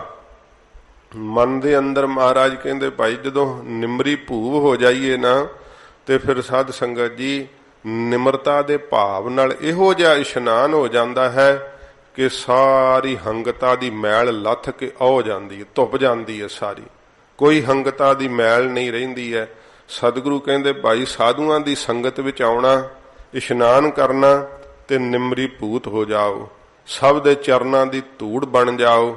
ਜਿੱਡਾ ਵੱਡਾ ਕੋਈ ਸਾਧ ਸੰਗਤ ਜੀ ਨਿਮਰਤਾ ਦੇ ਗੁਣ ਨੂੰ ਕਮਾ ਸਕਿਆ ਨਾ ਗੁਰੂ ਨਾਨਕ ਸਾਹਿਬ ਦੇ ਘਰ ਦੇ ਅੰਦਰ, ਓਡੀ ਵੱਡੀ ਉਹਨੂੰ ਮਹਾਰਾਜ ਵੱਡਾ ਰੁਤਬਾ ਬਖਸ਼ਿਸ਼ ਕੀਤਾ ਹੈ। ਕਿਉਂਕਿ ਮਹਾਰਾਜ ਆਖਿਆ ਨਿਵੈ ਸੋ ਗੌਰਾ ਹੋਏ, ਆਪਸ ਕੋ ਜੋ ਜਾਣੈ ਨੀਚਾ ਸੋਊ ਗਨੀਐ ਸਭ ਤੇ ਉੱਚਾ। ਇਹ ਮਹਾਰਾਜ ਦੇ ਘਰ ਦੀ ਵਡਿਆਈ ਹੈ। ਜਿਨੇ ਜਿੰਨੀ ਨਿਮਰਤਾ ਧਾਰਨ ਕੀਤੀ ਹੈ, ਉਹਨੂੰ ਓਡਾ ਵੱਡਾ ਹੀ ਗੁਣ ਮਹਾਰਾਜ ਸੱਚੇ ਪਾਤਸ਼ਾਹ ਨੇ ਬਖਸ਼ਿਆ ਹੈ। ਕਿਉਂਕਿ ਗੁਣਾਂ ਨੂੰ ਪਾ ਕੇ ਗੁਰਸਿੱਖ ਝੁਕ ਜਾਂਦੇ ਨਿਮਰਤਾ ਦੇ ਨਾਲ। ਸੱਚੇ ਪਾਤਸ਼ਾਹ ਜੀ ਮਹਾਰਾਜ ਕਹਿੰਦੇ ਭਾਈ ਮਾਘ ਮੱਜਨ ਸੰਗ ਸਾਧੂਆਂ, ਜਿਹੜਾ ਹੈ ਮਾਘ ਦਾ ਮਹੀਨਾ, ਇੱਥੇ ਸਾਧੂਆਂ ਦੀ ਸੰਗਤ ਵਿੱਚ ਆ ਕਰਕੇ ਮਹਾਰਾਜ ਕਹਿੰਦੇ ਭਾਈ ਮੱਜਨ ਇਸ਼ਨਾਨ ਕਰਨਾ ਹੈ। ਫਿਰ ਇੱਥੇ ਇਸ਼ਨਾਨ ਸਾਧ ਸੰਗਤ ਜੀ ਜਿਹੜੀ ਭਗਤੀ ਦੀ ਮਹਾਰਾਜ ਸੱਚੇ ਪਾਤਸ਼ਾਹ ਜੀ ਦੀ ਗੰਗਾ ਵਗ ਰਹੀ ਹੈ ਨਾ, ਭਗਤੀ ਦੇ ਕਰਨ ਦਾ ਚਾਅ ਪੈਦਾ ਹੋ ਰਿਹਾ ਹੈ, ਨਾਮ ਦੇ ਜਪਣ ਦਾ ਮਹਾਰਾਜ ਸੱਚੇ ਪਾਤਸ਼ਾਹ ਜੀ ਸਾਨੂੰ ਫਲ ਦੱਸ ਰਹੇ ਹੈ। ਇਹ ਸਾਧ ਸੰਗਤ ਜੀ ਗੰਗਾ ਵਿੱਚ ਇਸ਼ਨਾਨ ਹੋ ਰਿਹਾ ਹੈ। ਤੇ ਇਹਦਾ ਇਸ਼ਨਾਨ ਹੈ ਸੁਣਿਆ ਮੰਨਿਆ ਮਨ ਕੀਤਾ ਭਾਓ, ਅੰਤਰਗਤ ਤੀਰਥ ਮਲ ਨਹਾਓ। ਇਹ ਅੰਦਰੋਂ ਤੀਰਥ ਦੇ ਉੱਤੇ ਐਵੇਂ ਇਸ਼ਨਾਨ ਕਰੀਦਾ ਤੇ ਪਾਪਾਂ ਦੀ ਮੈਲ ਫਿਰ ਲੱਥਦੀ ਚਲੀ ਜਾਂਦੀ ਹੈ। ਇੱਥੇ ਫਿਰ ਸਾਧ ਸੰਗਤ ਜੀ ਜੋ ਮਹਾਰਾਜ ਦੀ ਰਹਿਣੀ ਦੱਸੀ ਜਾਂਦੀ ਹੈ ਗੁਰਸਿੱਖਾਂ ਦੀ, ਕਿ ਭਾਈ ਅੰਮ੍ਰਿਤ ਵੇਲੇ ਦਾ ਉੱਠਣਾ ਤੇ ਆਪਣੀ ਸੁਰਤ ਨੂੰ ਸ਼ਬਦ ਵਿੱਚ ਇਕਾਗਰ ਕਰਨਾ, ਫਿਰ ਦਸਾਂ ਨੌਹਾਂ ਦੀ ਕਿਰਤ ਕਰਨੀ, ਮਿੱਠਾ ਬੋਲਣਾ, ਪਰਉਪਕਾਰ ਕਰਨਾ ਤੇ ਦਸਵਾਂ ਦਸਵੰਧ ਆਪਣੀ ਨੇਕ ਕਿਰਤ ਵਿੱਚੋਂ ਕੱਢਣਾ। ਇਹ ਸਾਰਾ ਜਿਹੜਾ ਜੀਵਨ ਦੇ ਜਿਉਣ ਦੀ ਜੁਗਤ ਦੱਸੀ ਜਾਂਦੀ ਹੈ ਨਾ, ਇਹ ਸਾਧ ਸੰਗਤ ਜੀ ਗੁਰਸਿੱਖ ਇਹਦੇ ਨਾਲ ਆਪਣੇ ਜੀਵਨ ਨੂੰ ਸੁਚੱਜਾ ਬਣਾਉਣ ਰੂਪ ਇਸ਼ਨਾਨ ਕਰਦੇ ਆ। ਤੇ ਫਿਰ ਅੰਦਰ ਪ੍ਰੇਮ ਦਾ ਉਛਾਲਾ ਪੈਂਦਾ ਹੈ, ਪ੍ਰੇਮ ਉਮਗ ਪੈਂਦਾ ਹੈ। ਇਹ ਗੁਪਤ ਰੂਪ ਵਿੱਚ ਸਰਸਵਤੀ ਹੀ ਆਣ ਕੇ ਅੰਦਰ ਪ੍ਰਗਟ ਹੁੰਦੀ ਹੈ। ਤੇ ਇਹ ਸਾਧ ਸੰਗਤ ਜੀ ਇਸ਼ਨਾਨ ਹੋ ਰਿਹਾ ਹੈ, ਗਿਆਨ ਰੂਪੀ ਫਿਰ ਇੱਥੇ ਸੂਰਜ ਚੜ ਜਾਂਦਾ ਹੈ। ਸੱਚੇ ਪਾਤਸ਼ਾਹ ਜੀ ਮਹਾਰਾਜ ਕਹਿੰਦੇ ਭਾਈ ਇਹੋ ਜਿਹਾ ਸਾਧੂਆਂ ਦੀ ਸੰਗਤ ਦਾ ਜਿਹੜਾ ਹੈ ਇਸ਼ਨਾਨ ਹੈ, ਤੇ ਨਿਮਰਤਾ ਭਾਵ ਰੱਖ ਕਰਕੇ ਤੇ ਮਹਾਰਾਜ ਕਹਿੰਦੇ ਭਾਈ ਇਹੋ ਜਿਹਾ ਇਸ਼ਨਾਨ ਜਿਹੜਾ ਗੁਰਸਿੱਖਾਂ ਨੂੰ ਕਰਨਾ ਚਾਹੀਦਾ। ਜੇ ਸਾਧ ਸੰਗਤ ਜੀ ਜਿਹੜਾ ਇਸ਼ਨਾਨ ਮੈਂ ਨਾ, ਕਈ ਇਕੱਲੇ ਇਸ਼ਨਾਨ ਦੇ ਕਰਮ ਨੂੰ ਹੀ ਕਹਿੰਦੇ ਬਸ ਇਸ਼ਨਾਨ ਕਰ ਲਿਆ ਤੇ ਪ੍ਰਾਪਤੀ ਹੈ। ਤੇ ਉਹ ਸਾਧ ਸੰਗਤ ਜੀ ਇਸ਼ਨਾਨ ਦੀਆਂ ਵਿਧੀਆਂ ਬੜੀਆਂ ਦੱਸਦੇ ਹੈ। ਤੇ ਕੇਸੀ ਇਸ਼ਨਾਨ ਕਰਨਾ, ਫਿਰ ਗਿੱਲਾ ਕੱਪੜਾ ਜਿਹੜਾ ਹੈ ਉਹ 10ਵੇਂ ਦਵਾਰ ਵਿੱਚ ਰੱਖਣਾ, ਤੇ ਬਹੁਤ ਸਾਰੇ ਇਸ ਤਰ੍ਹਾਂ ਦੇ ਯਤਨ ਕਰਦੇ ਹੈ। ਪਰ ਸੱਚੇ ਪਾਤਸ਼ਾਹ ਜੀ ਮਹਾਰਾਜ ਕਿਹਾ ਕਿ ਜੇ ਇਕੱਲੇ ਇਸ਼ਨਾਨ ਨਾਲ ਮੁਕਤ ਮਿਲਦੀ ਹੁੰਦੀ ਤੇ ਫਿਰ ਸਭ ਤੋਂ ਪਹਿਲਾਂ ਡੱਡੂ ਮੁਕਤ ਹੋ ਜਾਣਾ ਚਾਹੀਦਾ ਸੀ। ਜਲ ਕੈ ਮੱਜਨ ਜੇਗਤ ਹੋਵੇ, ਨਿਤ ਨਿਤ ਮੇਂਢਕ ਨਹਾਵੈ। ਇਹ ਇਕੱਲਾ ਸਾਧ ਸੰਗਤ ਜੀ ਬਾਹਰੀ ਇਸ਼ਨਾਨ ਇੱਕ ਅੰਗ ਹੈ। ਤੇ ਇਸ ਪੰਕਤੀ ਨੂੰ ਲੈ ਕੇ ਕਈ ਜੇ ਫਿਰ ਇਹੋ ਹੀ ਕਹਿ ਦੇਣ ਦਲਿਦਰੀ ਕਿ ਵੇਖੋ ਮਹਾਰਾਜ ਕਿਹਾ ਕਿ ਜਲ ਦੇ ਇਸ਼ਨਾਨ ਨਾਲ ਜੇ ਮੁਕਤੀ ਹੁੰਦੀ ਹੋਵੇ ਤੇ ਫਿਰ ਡੱਡੂ ਨੂੰ ਮਿਲਣੀ ਚਾਹੀਦੀ ਹੈ। ਇਹਦਾ ਮਤਲਬ ਇਹ ਥੋੜਾ ਵੀ ਇਸ਼ਨਾਨ ਹੀ ਨਹੀਂ ਕਰਨਾ ਚਾਹੀਦਾ। ਫਿਰ ਮਹਾਰਾਜ ਜੀ ਨੇ ਇਹ ਵੀ ਕਿਹਾ ਕਿ ਜਿਹੜੇ ਨੰਗੇ ਰਹਿੰਦੇ ਆ, ਨੰਗੇ ਰਹਿ ਕੇ ਮੁਕਤੀ ਮੰਨਦੇ ਆ, ਨਗਨ ਫਿਰਤ ਜੋ ਪਾਈਐ ਜੋਗ, ਬਨ ਕਾ ਮਿਰਗ ਮੁਕਤ ਸਭ ਹੋਗ। ਇਹਦਾ ਅਰਥ ਇਹ ਥੋੜਾ ਫਿਰ ਵੀ ਕੱਪੜੇ ਹੀ ਨਹੀਂ ਪਾਉਣੇ ਚਾਹੀਦੇ। ਸੱਚੇ ਪਾਤਸ਼ਾਹ ਜੀ ਮਹਾਰਾਜ ਜੋ ਸਾਨੂੰ ਉਪਦੇਸ਼ ਦਿੰਦੇ ਆ ਉਹ ਸਮਝਣਾ ਚਾਹੀਦਾ ਹੈ। ਗਰੀਬ ਨਵਾਜ ਸਤਿਗੁਰੂ ਜੀ ਸਾਨੂੰ ਕਹਿੰਦੇ ਆ ਕਿ ਭਾਈ ਇਸ਼ਨਾਨ ਕਰਨਾ ਸਰੀਰ ਦੀ ਸੁੱਧੀ ਵਾਸਤੇ, ਮਨ ਦੀ ਸੁੱਧੀ ਵਾਸਤੇ ਅੰਦਰਲਾ ਇਸ਼ਨਾਨ ਕਰਨਾ ਵਾਹਿਗੁਰੂ ਦੇ ਨਾਮ ਨਾਲ ਜੁੜ ਕਰਕੇ। ਇਹ ਗੁਰੂ ਨਾਨਕ ਸਾਹਿਬ ਜੀ ਮਹਾਰਾਜ ਨੇ ਸਾਧ ਸੰਗਤ ਜੀ ਕਲਯੁਗ ਦੇ ਅੰਦਰ ਸਤਸੰਗਤ ਤੀਰਥ ਰਚਿਆ ਹੈ ਮਹਾਰਾਜ ਸੱਚੇ ਪਾਤਸ਼ਾਹ ਨੇ। ਇਹ ਸਤਸੰਗਤ ਦੇ ਅੰਦਰ ਮਹਾਰਾਜ ਦਾ ਇਹ ਬਣਾਇਆ ਹੋਇਆ ਪਰਾਏ ਰਾਗ ਤੀਰਥੀ ਤਰਬੇਣੀ ਪ੍ਰਗਟ ਹੋ ਰਹੀ ਹੈ। ਤੇ ਗੁਰਸਿੱਖ ਸਾਧ ਸੰਗਤ ਜੀ ਇਹਦੇ ਅੰਦਰ ਧੂੜੀ ਕਰ ਇਸ਼ਨਾਨ, ਨਿਮਰਤਾ ਰੂਪ ਧੂੜੀ ਦੇ ਨਾਲ ਇਸ਼ਨਾਨ ਕਰਦੇ ਹਨ। ਹਰ ਕਾ ਨਾਮ ਧਿਆਏ ਸੁਣ। ਸੱਚੇ ਪਾਤਸ਼ਾਹ ਜੀ ਮਹਾਰਾਜ ਦੱਸਦੇ ਆ ਕਿ ਇਸ਼ਨਾਨ ਹੁੰਦਾ ਕਿਵੇਂ ਆ।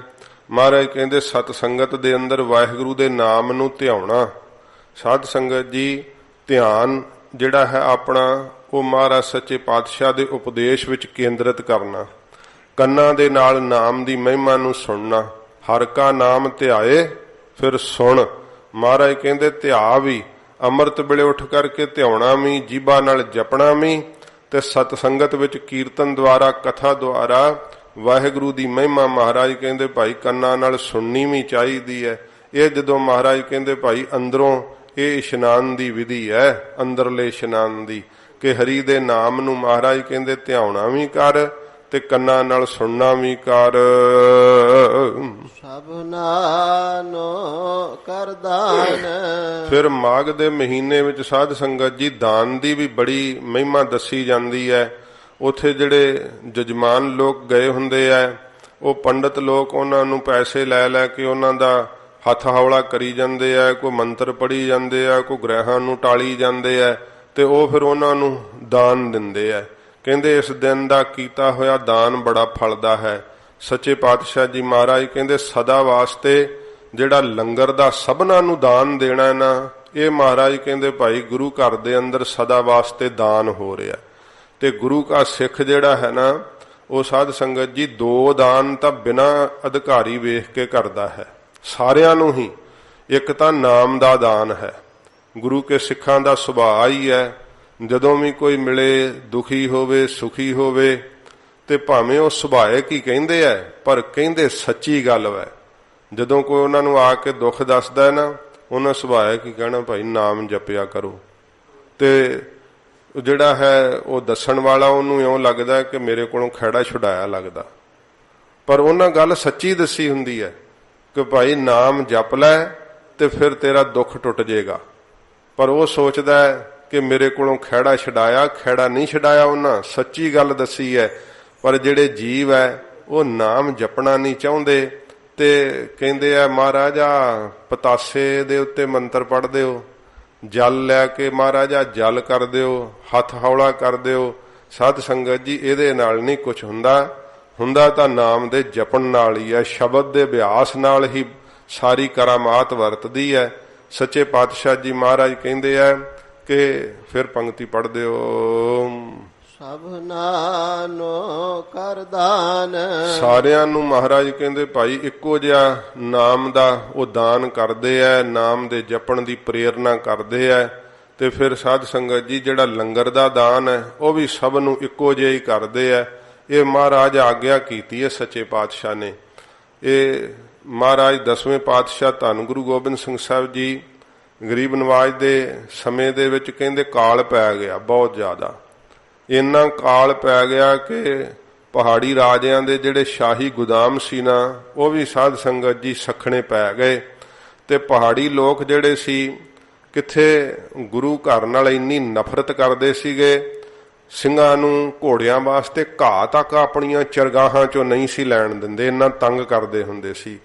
ਤੇ ਜਦੋਂ ਫਿਰ ਕਾਲ ਪਿਆ ਤੇ ਸ੍ਰੀ ਅਨੰਦਪੁਰ ਸਾਹਿਬ ਦੇ ਲੰਗਰ 'ਚ ਤੇ ਲਹਿਰਾਂ ਬਹਿਰਾਂ, ਅਨੰਦਪੁਰ ਸਾਹਿਬ ਲੰਗਰ ਉਵੇਂ ਚੱਲਦਾ ਹੈ। ਤੇ ਫਿਰ ਕਿੰਨੇ ਕੁ ਚਿਰ ਭੁੱਖ ਕੱਟਣੀ ਸੀ, ਸ਼ਰਮਿੰਦੇ ਫਿਰ ਹੌਲੀ ਹੌਲੀ ਲੰਗਰ ਦੇ ਲਾਗੇ ਨੂੰ ਇਕੱਠੇ ਹੋਣ ਲੱਗ ਪਏ। ਬਹੁਤਾ ਇਕੱਠ ਵੇਖਿਆ ਸਿੰਘਾਂ ਨੇ ਇੱਕ ਦਿਨ ਭਜਾਇਆ ਬਹੁਤਾ, ਰੌਲਾ ਪੈਂਦਾ ਵੇਖ ਕੇ ਮਹਾਰਾਜ ਨੇ ਪੁੱਛਿਆ ਬਈ ਬੁਲਾ ਕੇ ਕਿ ਖਾਲਸਾ ਜੀ ਗੱਲ ਕੀ ਹੈ, ਰੌਲਾ ਕਿਉਂ ਪੈਂਦਾ ਹੈ ਲੰਗਰ ਦੇ ਬਾਹਰ? ਕਹਿਣ ਲੱਗੇ ਮਹਾਰਾਜ ਇਹ ਅਕਿਰਤ ਘਣ ਪਹਾੜੀਏ ਆ ਗਏ ਅੱਜ ਮੂੰਹ ਚੁੱਕ ਕੇ ਸਾਡੇ ਲੰਗਰ ਵੱਲ ਨੂੰ। ਕਦੇ ਘੋੜਿਆਂ ਵਾਸਤੇ ਘਾਹ ਨਹੀਂ ਸੀ ਮਹਾਰਾਜ ਸਾਨੂੰ ਇਹ ਲੈਣ ਦਿੰਦੇ। ਸਤਿਗੁਰਾਂ ਜੀ ਨੇ ਕਿਹਾ ਖਾਲਸਾ ਜੀ ਇਉਂ ਨਹੀਂ ਕਰਨਾ, ਜਿਹੜਾ ਲੰਗਰ ਚ ਆ ਗਿਆ ਭਾਵੇਂ ਸਾਡਾ ਦੁਸ਼ਮਣ ਕਿਉਂ ਨਾ ਹੋਵੇ, ਇਹ ਗੁਰੂ ਨਾਨਕ ਸਾਹਿਬ ਜੀ ਮਹਾਰਾਜ ਲੰਗਰ ਦੀ ਮਰਿਆਦਾ ਤੋਰੀ ਹੈ, ਇਸ ਕਰਕੇ ਸਾਰੇ ਲੰਗਰ ਦੇ ਦਰਵਾਜ਼ੇ ਖੋਲ ਦਿਓ ਉਹਨਾਂ ਵਾਸਤੇ। ਜਿਵੇਂ ਸਾਡੇ ਸਿੱਖ ਸਕਦੇ ਆ ਪਿਆਰ ਵਾਲੇ ਸ਼ਰਧਾ ਨਾਲ ਬੈਠ ਕੇ, ਉਵੇਂ ਹੀ ਇਹਨਾਂ ਸਾਰਿਆਂ ਨੂੰ ਲੰਗਰ ਦਿਓ, ਕਿਸੇ ਨੂੰ ਭੁੱਖਿਆ ਨਹੀਂ ਮੋੜਨ ਦੇਣਾ। ਇਹ ਸਤਿਗੁਰਾਂ ਜੀ ਨੇ ਆਗਿਆ ਕੀਤੀ। ਸਿੰਘ ਬੜੇ ਹੈਰਾਨ ਸੀਗੇ। ਮਹਾਰਾਜ 10ਵੇਂ ਪਾਤਸ਼ਾਹ ਜੀ ਨੇ ਅਕਿਰਤ ਘਣਾ ਨੂੰ ਵੀ ਮਹਾਰਾਜ ਕਿਹਾ ਭਾਈ ਲੰਗਰ ਛਕਾਓ, ਕਿਉਂਕਿ ਅਕਿਰਤ ਘਣਾ ਹਰ ਪਾਲਦਾ, ਪ੍ਰਭ ਨਾਨਕ ਸਦ ਬਖਸ਼ਿੰਦ। ਗੁਰੂ ਮਹਾਰਾਜ ਉਹ ਸਰੂਪ ਨੇ ਸੱਚੇ ਪਾਤਸ਼ਾਹ ਜੀ। ਤੇ ਫਿਰ ਸਾਧ ਸੰਗਤ ਜੀ ਕਿੰਨੀਆਂ ਕੁ ਮਿਸਾਲਾਂ ਨੇ। ਜਦੋਂ ਗੁਰੂ ਹਰਗੋਬਿੰਦ ਸਾਹਿਬ ਜੀ ਦੇ ਉੱਪਰ ਜਿਹੜਾ ਕਾਬਲ ਦਾ ਹਾਕਮ ਲਲਾ ਬੇਗ ਸੀ ਨਾ, ਚੜ ਕੇ ਆਇਆ, ਬਹੁਤ ਘਮਾਸਾਨ ਦਾ ਯੁੱਧ ਹੋਇਆ। ਸਤਿਗੁਰਾਂ ਜੀ ਨੇ ਇਹ ਜਿਹੜੀ ਸੀ ਇਸ ਯੁੱਧ ਦੇ ਅੰਦਰ ਕਹਿੰਦੇ ਆ ਕਿ 75,000 ਸੈਨਾ ਦੇ ਕਰੀਬ ਲੈ ਕੇ ਆਇਆ ਸੀਗਾ, ਤੇ ਸਾਧ ਸੰਗਤ ਜੀ ਤਕਰੀਬਨ ਕੋਈ 65-70 ਹਜ਼ਾਰ ਦੇ ਕਰੀਬ ਸੈਨਾ ਮਰ ਗਈ ਸੀ ਇਸ ਯੁੱਧ ਦੇ ਅੰਦਰ। ਐਡਾ ਯੁੱਧ ਹੋਇਆ ਸੀਗਾ। ਤੇ ਜਦੋਂ ਸ਼ਾਮ ਦਾ ਵਕਤ ਹੋਇਆ, ਜਿਹੜੇ ਕਈ ਭੱਜਣਾ ਵੀ, ਹੁਣ ਕਿੱਥੇ ਭੱਜ ਕੇ ਜਾਣਾ ਸੀ, ਪਿੱਛੇ ਕਾਬਲ ਕਿੱਥੇ ਗੁਰੂ ਸਰ ਮਹਾਰਾਜ। ਤੇ ਜਦੋਂ ਯੁੱਧ ਫਤਿਹ ਹੋ ਗਿਆ, ਸ਼ਾਮ ਨੂੰ ਮਹਾਰਾਜ ਦੀ ਫੌਜ ਦੇ ਲੰਗਰ ਦਾ ਜਦੋਂ ਨਗਾਰਾ ਖੜਕਿਆ ਨਾ, ਤੇ ਲੰਗਰ ਦੇ ਸਾਧ ਸੰਗਤ ਜੀ ਨਗਾਰੇ ਦੀ ਆਵਾਜ਼ ਸੁਣ ਕਰਕੇ ਉਹ ਸਾਰੇ ਮੁਗਲ ਜਿਹੜੇ ਸੀ ਨਾ, ਤੇ ਉਹ ਵੀ ਲਾਗੇ ਆ ਕੇ ਖਲੋ ਗਏ।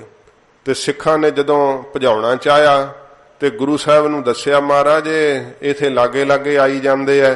ਮਹਾਰਾਜ ਕਹਿੰਦੇ ਇਹਨਾਂ ਦੀ ਵੀ ਪੰਗਤ ਲਾ ਦਿਓ ਤੇ ਲੰਗਰ ਵਰਤਾਓ ਇਹਨਾਂ ਨੂੰ। ਮਹਾਰਾਜ ਤੇ ਸਾਡੇ ਇੰਨੇ ਸਿੱਖ ਮਾਰ ਤੇ ਖੂਨ ਵਹਾਇਆ ਇਹਨਾਂ ਨੇ।